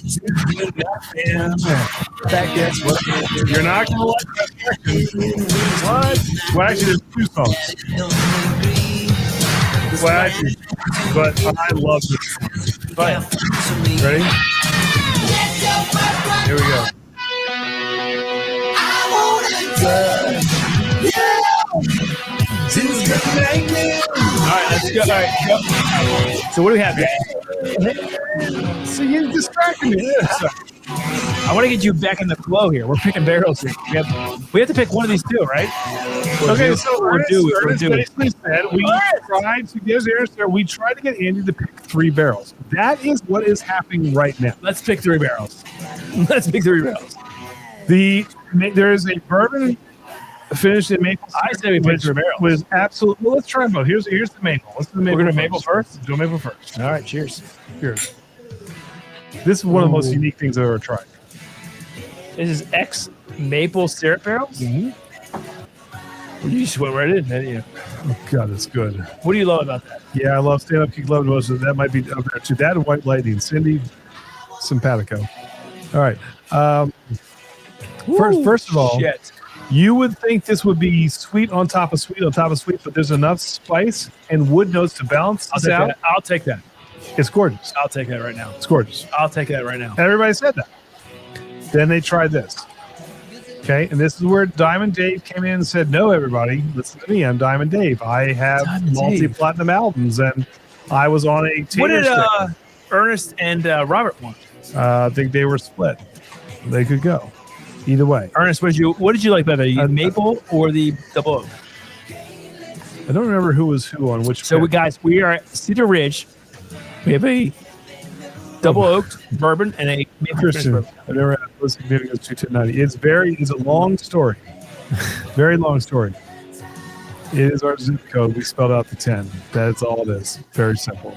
So not as kind of cool as we thought, but it rolls. It sounds kind of fun. It's who we are now. So this double. Oh shit! It's just the nose is phenomenal on both of them. I think there's more spice notes and components on this. This reminds me of the Garyana from the Bardstown a little bit. Like I love it. It's like almost like spice on the maple is bigger.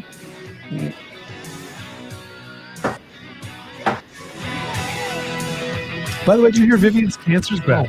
Yeah, I did. Oh, that makes me sad. Wait a second. That is fantastic. They're both glorious. Fuck. I don't think, and this is why I had a hard time picking. Jesus, that's amazing. They're both great. That's a fantastic double oak. They're both really hard to You get pick. The graham cracker, the chocolate, the marshmallow, the sweetness. Okay. It's not cloying sweet. Here we go. So wait, so all three. Okay, so here's a question. Let me do this. Nick just said all three. Let me ask you this question. Todd told me to pose the question to the group, which Jesus, I did not want to. I didn't want to do. Whoa! If we were to try and go with three, do you think we'd have enough support to get three out? Well, there's huge yields on these, but we can go like half barrels. I can work with some of this. I can work with those things. Don't worry, you're pretty striped ahead. I would love to bring all three of these. You guys tell us. What do you think? Would you be more interested in a double oaks? Would you be more interested in a maple? We got maple, the lacrosse quintessential is coming. That's coming. Of the two, what sounds more appealing to you? Ooh. Or should we try and get all three? Both, or which one? Maple syrup finished or double oak? They're both so good. I don't know. Actually, wow. Hold on a second. Wow.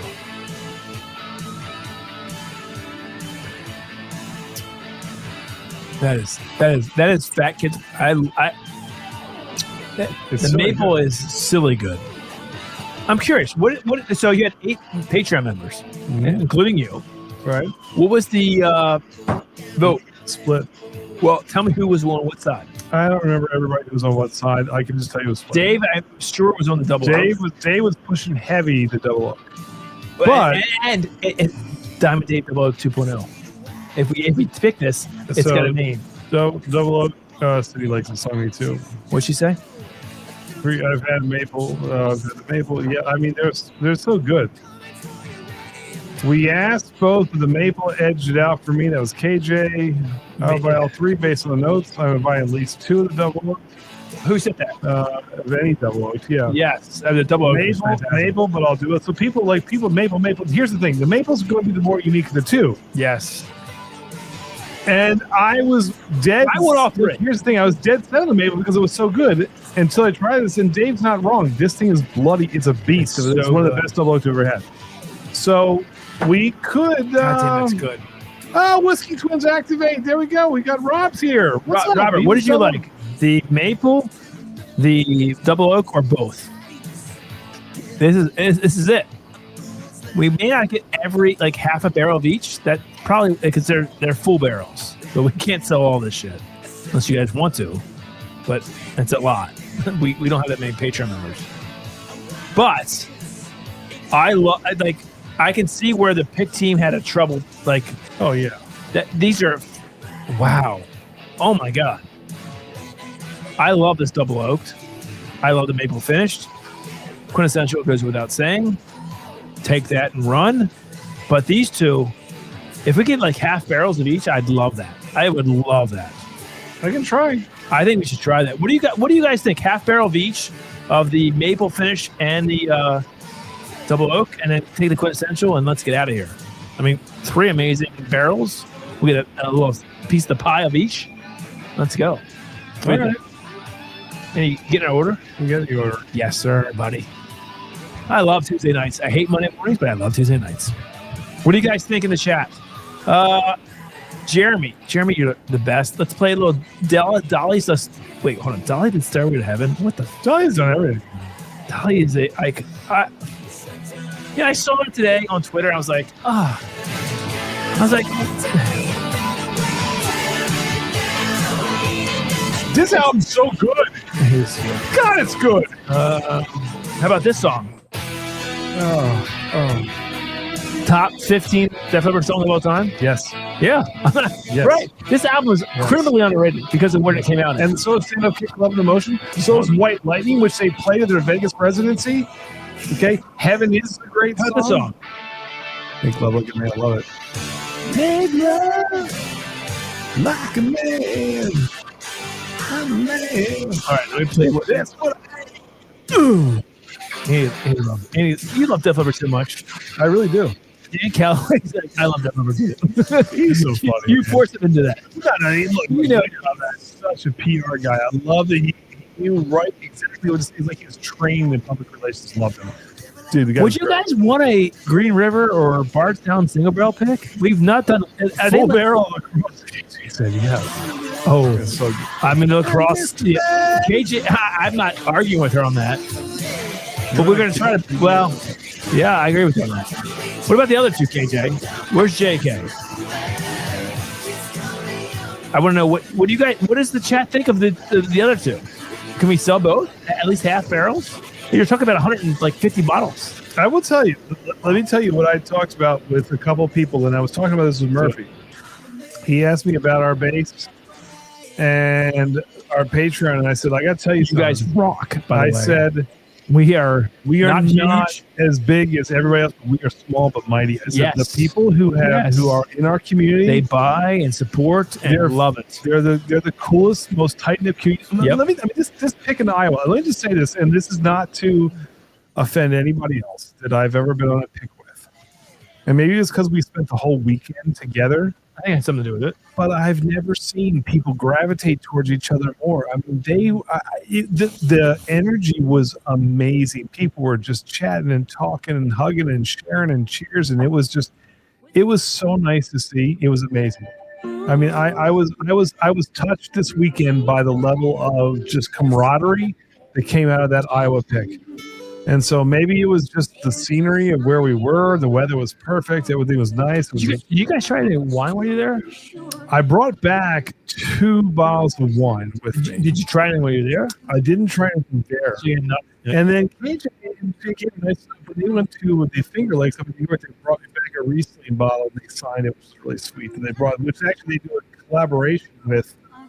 Ernest got me a burnt end gin from another distiller that hadn't seen yet. Like Dave brought me a bottle of cake red wine. I was treated very nicely. You guys had fun. I really was. I was touched. It was so just. Do you think you have fun in Critton and Mississippi with John Manzano? Do I think I have fun? Oh my God, yes. You're gonna have fun then too, right? Jonathan just hanging out with him alone. This is what 290 does. We create experiences. You create experiences, right? You help set up the experiences, and then you do not. Well, no. What I'm saying is, no. That's not to be funny. Without your outreach, no one goes on picks with me. It is a partnership that works. There you go. Someone has to look not like Bruce Willis, and someone has to pick barrels. I mean, you do. But November 5th, Critton. Next week we'll pick. Unfortunately, we just found out today. I did not tell Jamie yet properly to set the record straight. We don't have as many spots as we thought, so we'll pick from that. But it's gonna be a great experience. No, it was a amazing time. All I can say is Jolie, I can't wait to go back to Cedar Ridge. Yeah, you know what? I hope you guys. What are we doing? If you want me to ask for all 3, I'll do it. I don't really. What does the chat think? I love at least a half a barrel or something of each of these are great. I hate they're hard to pick between. I'm not gonna lie to you. Gun to my head, I want both. They're amazing. So if we can get like 100 of each, the quintessential. If I could take the full barrel, I would take the full thing. I would too. It's that good. The quintessential is like nothing you've tried before. You don't find that. You will not. No. This is a specifically Yeah. bred hybrid Yep. grape to survive. Yep. But when I tell you the passion that Kent and Murphy have for wine is unparalleled. Murphy basically said this. This is what's amazing about the bourbons. He said, Dave just said full barrel of quintessential, Yeah. half barrel maple, half barrel double oak. Yeah. I think that's the way. I think we can do that. So Dave, I love that. So Kent basically said, and did Dave text you? He just texted all. So here's the thing. He didn't text me. Me, he knows. Yeah, he did. And that's why Dave is banned. Okay. So I appreciate that you, Dave is going. I put up our pick. Dave You go, has you go, fun. you go, buddy. You go, buddy. Dave. I'll set it up. Dave, yeah, you can go. Dave, you're want. banned. You are no longer allowed. You told me Dave was the nicest guy you've ever met. Until this time, said Dave was horrible. He was tough to take care of. He was. You really said tough. Dave was like one of the best guys you've ever. We've met him. I've met him. He is. Dave Vogelsang I've been fooled before. is. I've been Really? You know what? Pulled the wool over my eyes, broke my heart, split it in two. Dave's gone. I don't believe you. Done. I don't believe you. Done. I love Dave. Yeah, you do. I love Everyone loves Dave. I love Dave so Dave much. is the best guy ever. He is. No, Do you remember he, he is. Tell a story. No, tell a story. The first time we ever met Dave. Okay, so the first time we ever made this is great. So I was 3 years ago, 2 years, 2.5 years ago, 2.5 years ago, we were in Kentucky with Sherport Craters thing. Well, actually, we're in Louisville. Okay, Louisville, right? So Josh was up with From Stuff and Whiskey. and we're doing a live stream. We were there with Mash and Journey and Dusty Dan. It is great. We did a bunch of pictures from Sherport. So Todd says, "Hey, I just got a text from Dave Vogelsang, who we noticed from the chat." And he said, Now, mind you, 2.5 years ago. he said, I got to come and meet us. I was like, come up where? He goes, to our room. I was like, give him our room number? He Yeah. goes, Yes, I was like, Dave. I was like, I don't care who the hell it is. Like, I don't know this guy. Now, Dave. I'm not familiar with this whole scene yet as far as like how this works. Okay. So funny. I am also He was really scared, actually. Todd is an open book. Like, hey, everybody. I knew Dave was great people. You didn't know shit. I knew exactly who he was. Your gamble was right. Nope. You didn't know anything. I knew he was good people. He could have stabbed your neck and peeled your face off. You have no idea. And that's Maybe. exactly I had why a hunch he was good. your hunch was correct. Uh, I was leery, and I was He's like, who's Dave? He's like, Dave. who the hell is, I was like, You, Dave. I knew Dave. I was like, why do you invite him up to our room? I was like, It's I don't Dave. want some guy. He's like, He's in a chat. so I don't care. I don't know Dave. I was like, he could be a serial killer. He could be Dexter for I God's was sake. like, I he's have not. no idea. He's not that. He's in their chat every week. Lots of people are on chat every week. They're not axe murderers. Everybody's cool. We Look, don't look. know that. They are all good. I would like to think you are. We don't know that. Andy, there you go, guys. There's community. Okay. Yes. Todd usually doesn't have any stake in the game because when I go out on picks, That is if somebody's going to be murdered with an axe, Yeah, it's yeah. not going to be Todd. He's sitting here in his car. It's He'll true. be like next week on Hack and Mac, like, yeah, I would miss you. I would miss you. What happened to Andy? Well, I sent some people out there and told him to go to his room, get his room number, and he died. So Thank you, Jared. Yes. But so Dave comes up to the room, and I was like, well, I need not be worried. This is the nicest guy I've ever met. So I met him. We were releasing our Still Austin Rye, our second barrel pick ever. That's how long this was. Such a nice guy. And he went to dinner with us and Josh from Stuff and Whiskey. And Reinvigorated my faith in it was a long time ago. And since then, I have met so many people on the road in so many different states, so many different places, whether it's distilleries or breweries. Ernest, Robert, They were all JG. they were all so great. And That's the second time you met him, right? JG. JG, right? Did you meet him out there for something else besides? I went out to dinner with him and his wife, and I was last time. Yeah, just right? to meet him. Second time you met him, right? Because I'm that kind of guy. You are. Okay? You are. You paid me as a curmudgeon guy. You will drive 10 minutes to meet somebody. I will go hours out of If my you way. drive me, I will. I'm not. I'm like Morgan Freeman driving with Daisy with this one. I mean, it's ridiculous. I'm just saying. He was a stalker, but you know what? I love him. And I can say this, and 100% honestly, I have done over 50 of these now. Can I just say this? Yeah, you have With I don't know how many Patreons I've been able to meet. a lot. Okay. A lot. I've never had a bad experience with any one person. Everybody has been so kind, respectful. No one got belligerent. No one was inappropriate. I've had one bad experience. One. Agreed. And it was not with the Patreon. Where was that? Oh, I know exactly. I know exactly. It was actually with a distillery. We will never do that again. And they have very good juice, but it was not worth the juice wasn't worth the squeeze, exactly. Not at all. We will find out. We won't be going back. All right, let's go to the next one. All right, we're gonna Andy, can you play the next songs? I gotta load the wheel. Yeah. Do we? What are we giving away? I didn't say anything we're giving away. We'll give. I don't know. A shirt. Sure, let's give away a shirt. Okay. And a pint glass. We have pint glasses over there. Okay. We're giving away Where are we? Last one. Kevin Burns is next one. Why Kevin Burns. Yeah. Okay. There's not many left, but we'll give away a shirt and a Glencairn, not a Glencairn, but a pint glass. Whatever you want. It's fine. But I need you to give me the Highwood Hazmat gift for. Yes, I got it queued up for you. Yeah. Oh, good. Oh, you know what? This is another thing. I did not know this until. There's not many, so we'll be good here. This will be quick. Yeah, but I didn't know this. Did you know that this was not a Whitney Houston song? I don't think we should be giving. Well, we'll give away whatever. We'll give away something. Did you know that "I Will Always Love You" was not a Whitney Houston song? I don't know, Minnie. Do you know what I'm talking about? No. I don't know this song. From the Bodyguard, yes. And I will always love you. Oh yes. It's not her. Dolly. It's a Dolly song. She's What amazing. do you cover Dolly? No, I have no idea. I had no idea. Were you serious? Yep. Yeah. Did you just find that out? No, I read that a long time ago, but I was amazed at it because I thought that was Whitney's big song, the Bodyguard. Dolly. This is Dolly's song. Oh, are you kidding me? This is Dolly's. Oh shit. Yes, Dolly. Everybody raise a glass right now. Get a glass. Andy, get a glass. Yes, sir. Dolly Parton. God bless you. Enjoy the creator. She's with her husband. Her husband died in early 2025. I didn't know that. All right. And sometimes that takes you too. with my dad. That's kind of beautiful. My dad's heartbroken. And I know. I read a quote by. I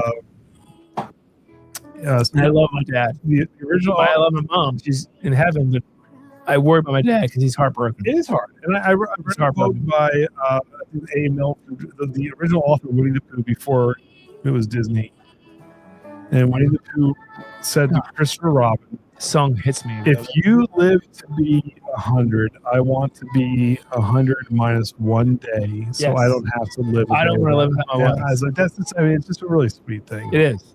How do we get here? Now we're getting sappy. I don't know. We fight and we get sappy. But I will say, You know. your parents are a model. My parents are a model. Like Yeah. my dad without his mom, my mom is like horrible. It sucks. It sucks. It's not easy. I know. Sorry. And that's okay. I will say your mom was one of the biggest supporters we had. That's true. She was just a sweet woman, and she was always always in the chat. You know, she was proud of you, man. As she should have been. So She was.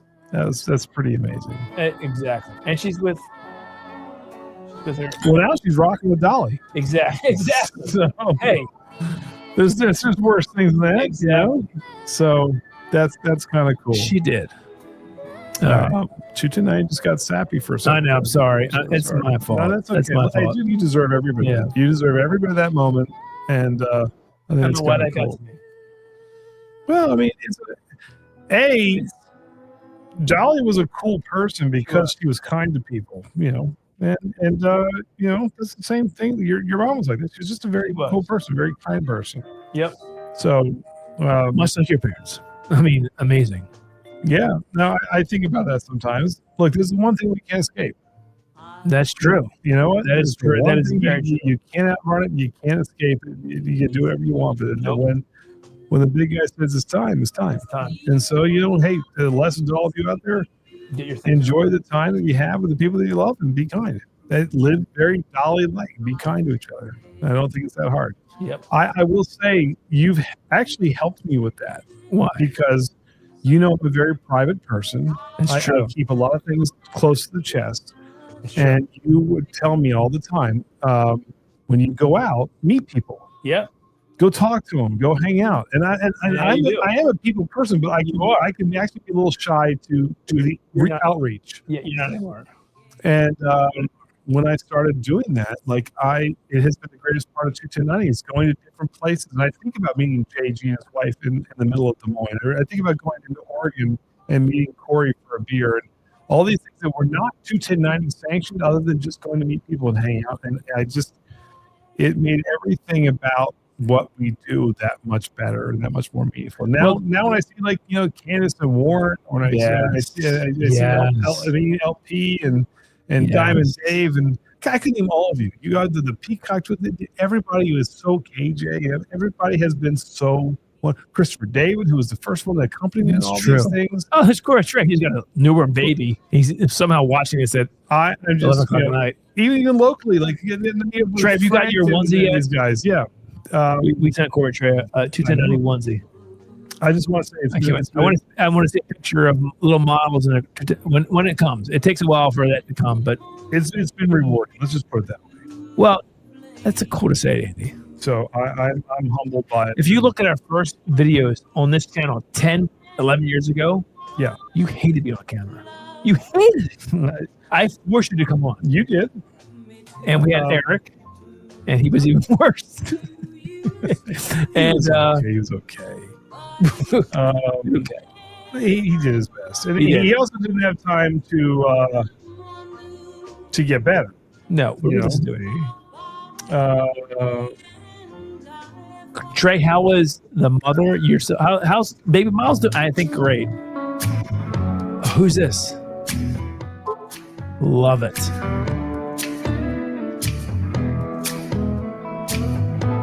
We got more to Terry. Oh, Andy, we have more to play. We're playing music night, I guess. Is there stuff here? Go check. Oh, I love this song. I love the song.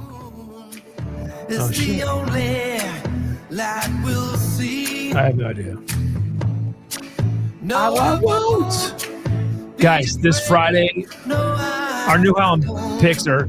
I hope you grab them. What do you want to say about them? New Holland, I'm very proud of both of them. I mean, there's not a lot. There's hardly any. Lisby, she's got a palate that she knows what she wants, and I love it. She was forthright. She supported both of these. Paul, that's not what Paul got. He taken me when I got in Michigan late. He's like, I'm waiting for it. He bought me breakfast. He's like, I figured you had to eat.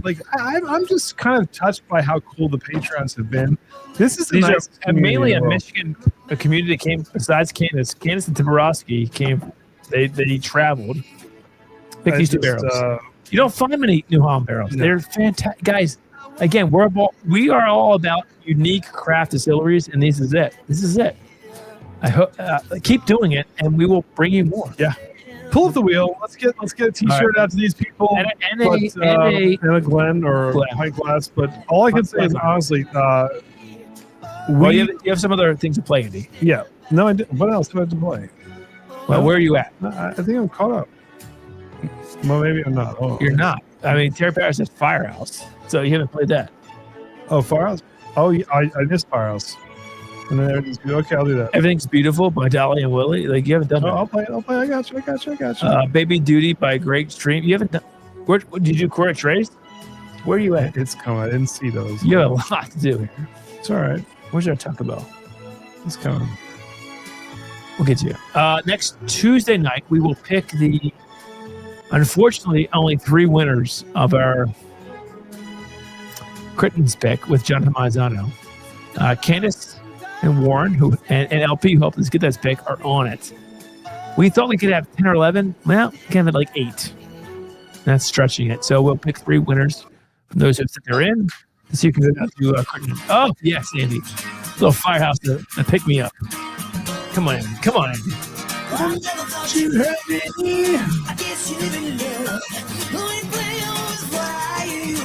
Oh, is this JG? Who did No, this? this was no. I don't know where you're at. Terry Powell. Yes, thanks, Terry. By the way, Did you do Portrait though? baby, he literally meant to get baby. I think we can play with play something for him. He plays some like kicks. Are you dead? Well, kicks actually. And then we'll get to I will say though, Firehouse played. I know. He sounded pretty good. I know. It's not the same. It's just not. It's the same. He sounded pretty good. Actually, so okay. My wife and are like, who are these guys? Oh, I know this song. I'm like, oh, that's. Can I tell you a funny story? Yes. So I'm doing this thing now where I get up every morning at 5. I've been doing this for about 5. I've been doing this now for about 2 weeks. Yes. And I did the same thing in Iowa. So I would go out and I would walk. So I got up early on. Oh, that's right. Don't do that with do that with another whiskey. Not with that. Why? Because we didn't save this. So why? We want it. Drink something else. It's very good. I know it is. Drink It's something maple else. finish. Drink something else. That's delicious. That was so good. What were you saying? Anyway, I'm walking. I went to I think it's a Quick Stop or something like that. One of those like the Royal Farms type places out there to go in and get a cup of coffee. And this lady saw a Def Leppard shirt and she goes, "Oh, that's right. I love them so much." She was so sweet. She goes, "Have you seen them before?" And I was like 30 times. I was like, "They're actually fantastic." And we started talking about hair metal, including Firehouse. She said she met them in Des Moines. She said CJ and Bill Leverty, their guitar player, were outside. She met them afterwards. She said they were the nicest guys she'd ever met. Are you kidding? She said they were so kind. And then we talked about the fact that he passed away. I showed her a picture of me and Janie from That's so from cool. Rocklahoma, which is the coolest thing in the world. We talked. This poor woman's on the clock. We probably talked for 5 minutes just talking about music, which I thought was the coolest thing in the world. People in Iowa are very kind. They're very open to talking and saying hello. Would you move there? Would you move there? JG said this and it stuck with me. It's a great place to move to raise a family. He's been all over the place, so he's moved and bounced around a little bit. He said it's a wonderful place to raise a family. I could see that. People there are very kind. I don't think I do. You know me. I do better in places like the Midwest, the South, and stuff like that. That's Midwest, though. The hustle and bustle of the Mid Atlantic sometimes bothers me because I don't like people who aren't kind, which is maybe why I can be reserved sometimes. So I don't know. But I This is for KJ, Annie, Dolly Parton, and Willie Nelson. Casey's and there's Casey's and Quick Stop, Nick. What are the other ones? I can't remember the other stuff. Oh, Dolly, and Willie Nelson. Is this the last one? Almost. At the end of the day, Because you're gonna have to go up and get your. Is it here? Let me see. Hold on. I get kind of moody when I see such beauty. Actually, this is the last one. This is it. This is it. So you can pull up your. In its own way. Yeah, it's gonna be here in like 2 minutes. All right. I see a fountain flow. Can you play the Kenny Rogers? Oh, we play that already. See April shower. I can't believe Kenny's still with us too. It's great. Is he? I don't think he is. Kenny Rogers. Are you sure? He's not dead. Are you sure? God, I hope not. Did I miss? I think he is. Is such a I think Kenny Rogers is dead. Is that true? I'm pretty sure he is. all No, not Kenny Rogers. No, Willie Nelson. Willie Nelson. That's who's singing this. It's not No, Kenny. but Kenny Rogers. Yes, no, Willie Nelson. Kenny Rogers. Willie Nelson's still alive. Yeah, 93 years old. No, Kenny Rogers. Kenny Rogers. Yes, I'm sorry. R.I.P. This is Willie Nelson. That was my favorite song. Silence of the Stream? Yes. Yeah, okay. So good. Yeah. So good. That's when people would Yeah, say. I'm listening to Willie Nelson, so that's Right. yes. Ready for the wheel, Andy? Yep, go ahead. Shirts of your choice. Shirt of Any your of our choice. single barrel pick or just a regular 210. Look like this beautiful new shirt hat. Or I Love Andy shirts, which are available. Whatever you So a lot want. of them. Any of our single barrel pick icons or regular brand new.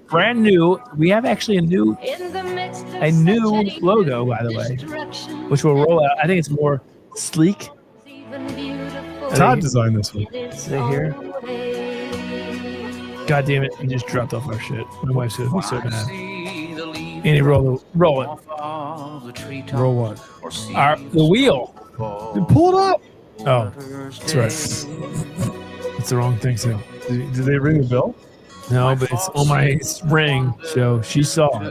Man, that's your problem for having it on the ring. You did it. I'm gonna blame on you. I don't bring it up. You know what? Truth catches up with you. Bring it up. All right. I love you all. I'm gonna go with my Taco Bell and go to bed. Can I do this from here? Yeah, I can. All right. I will pick the winner.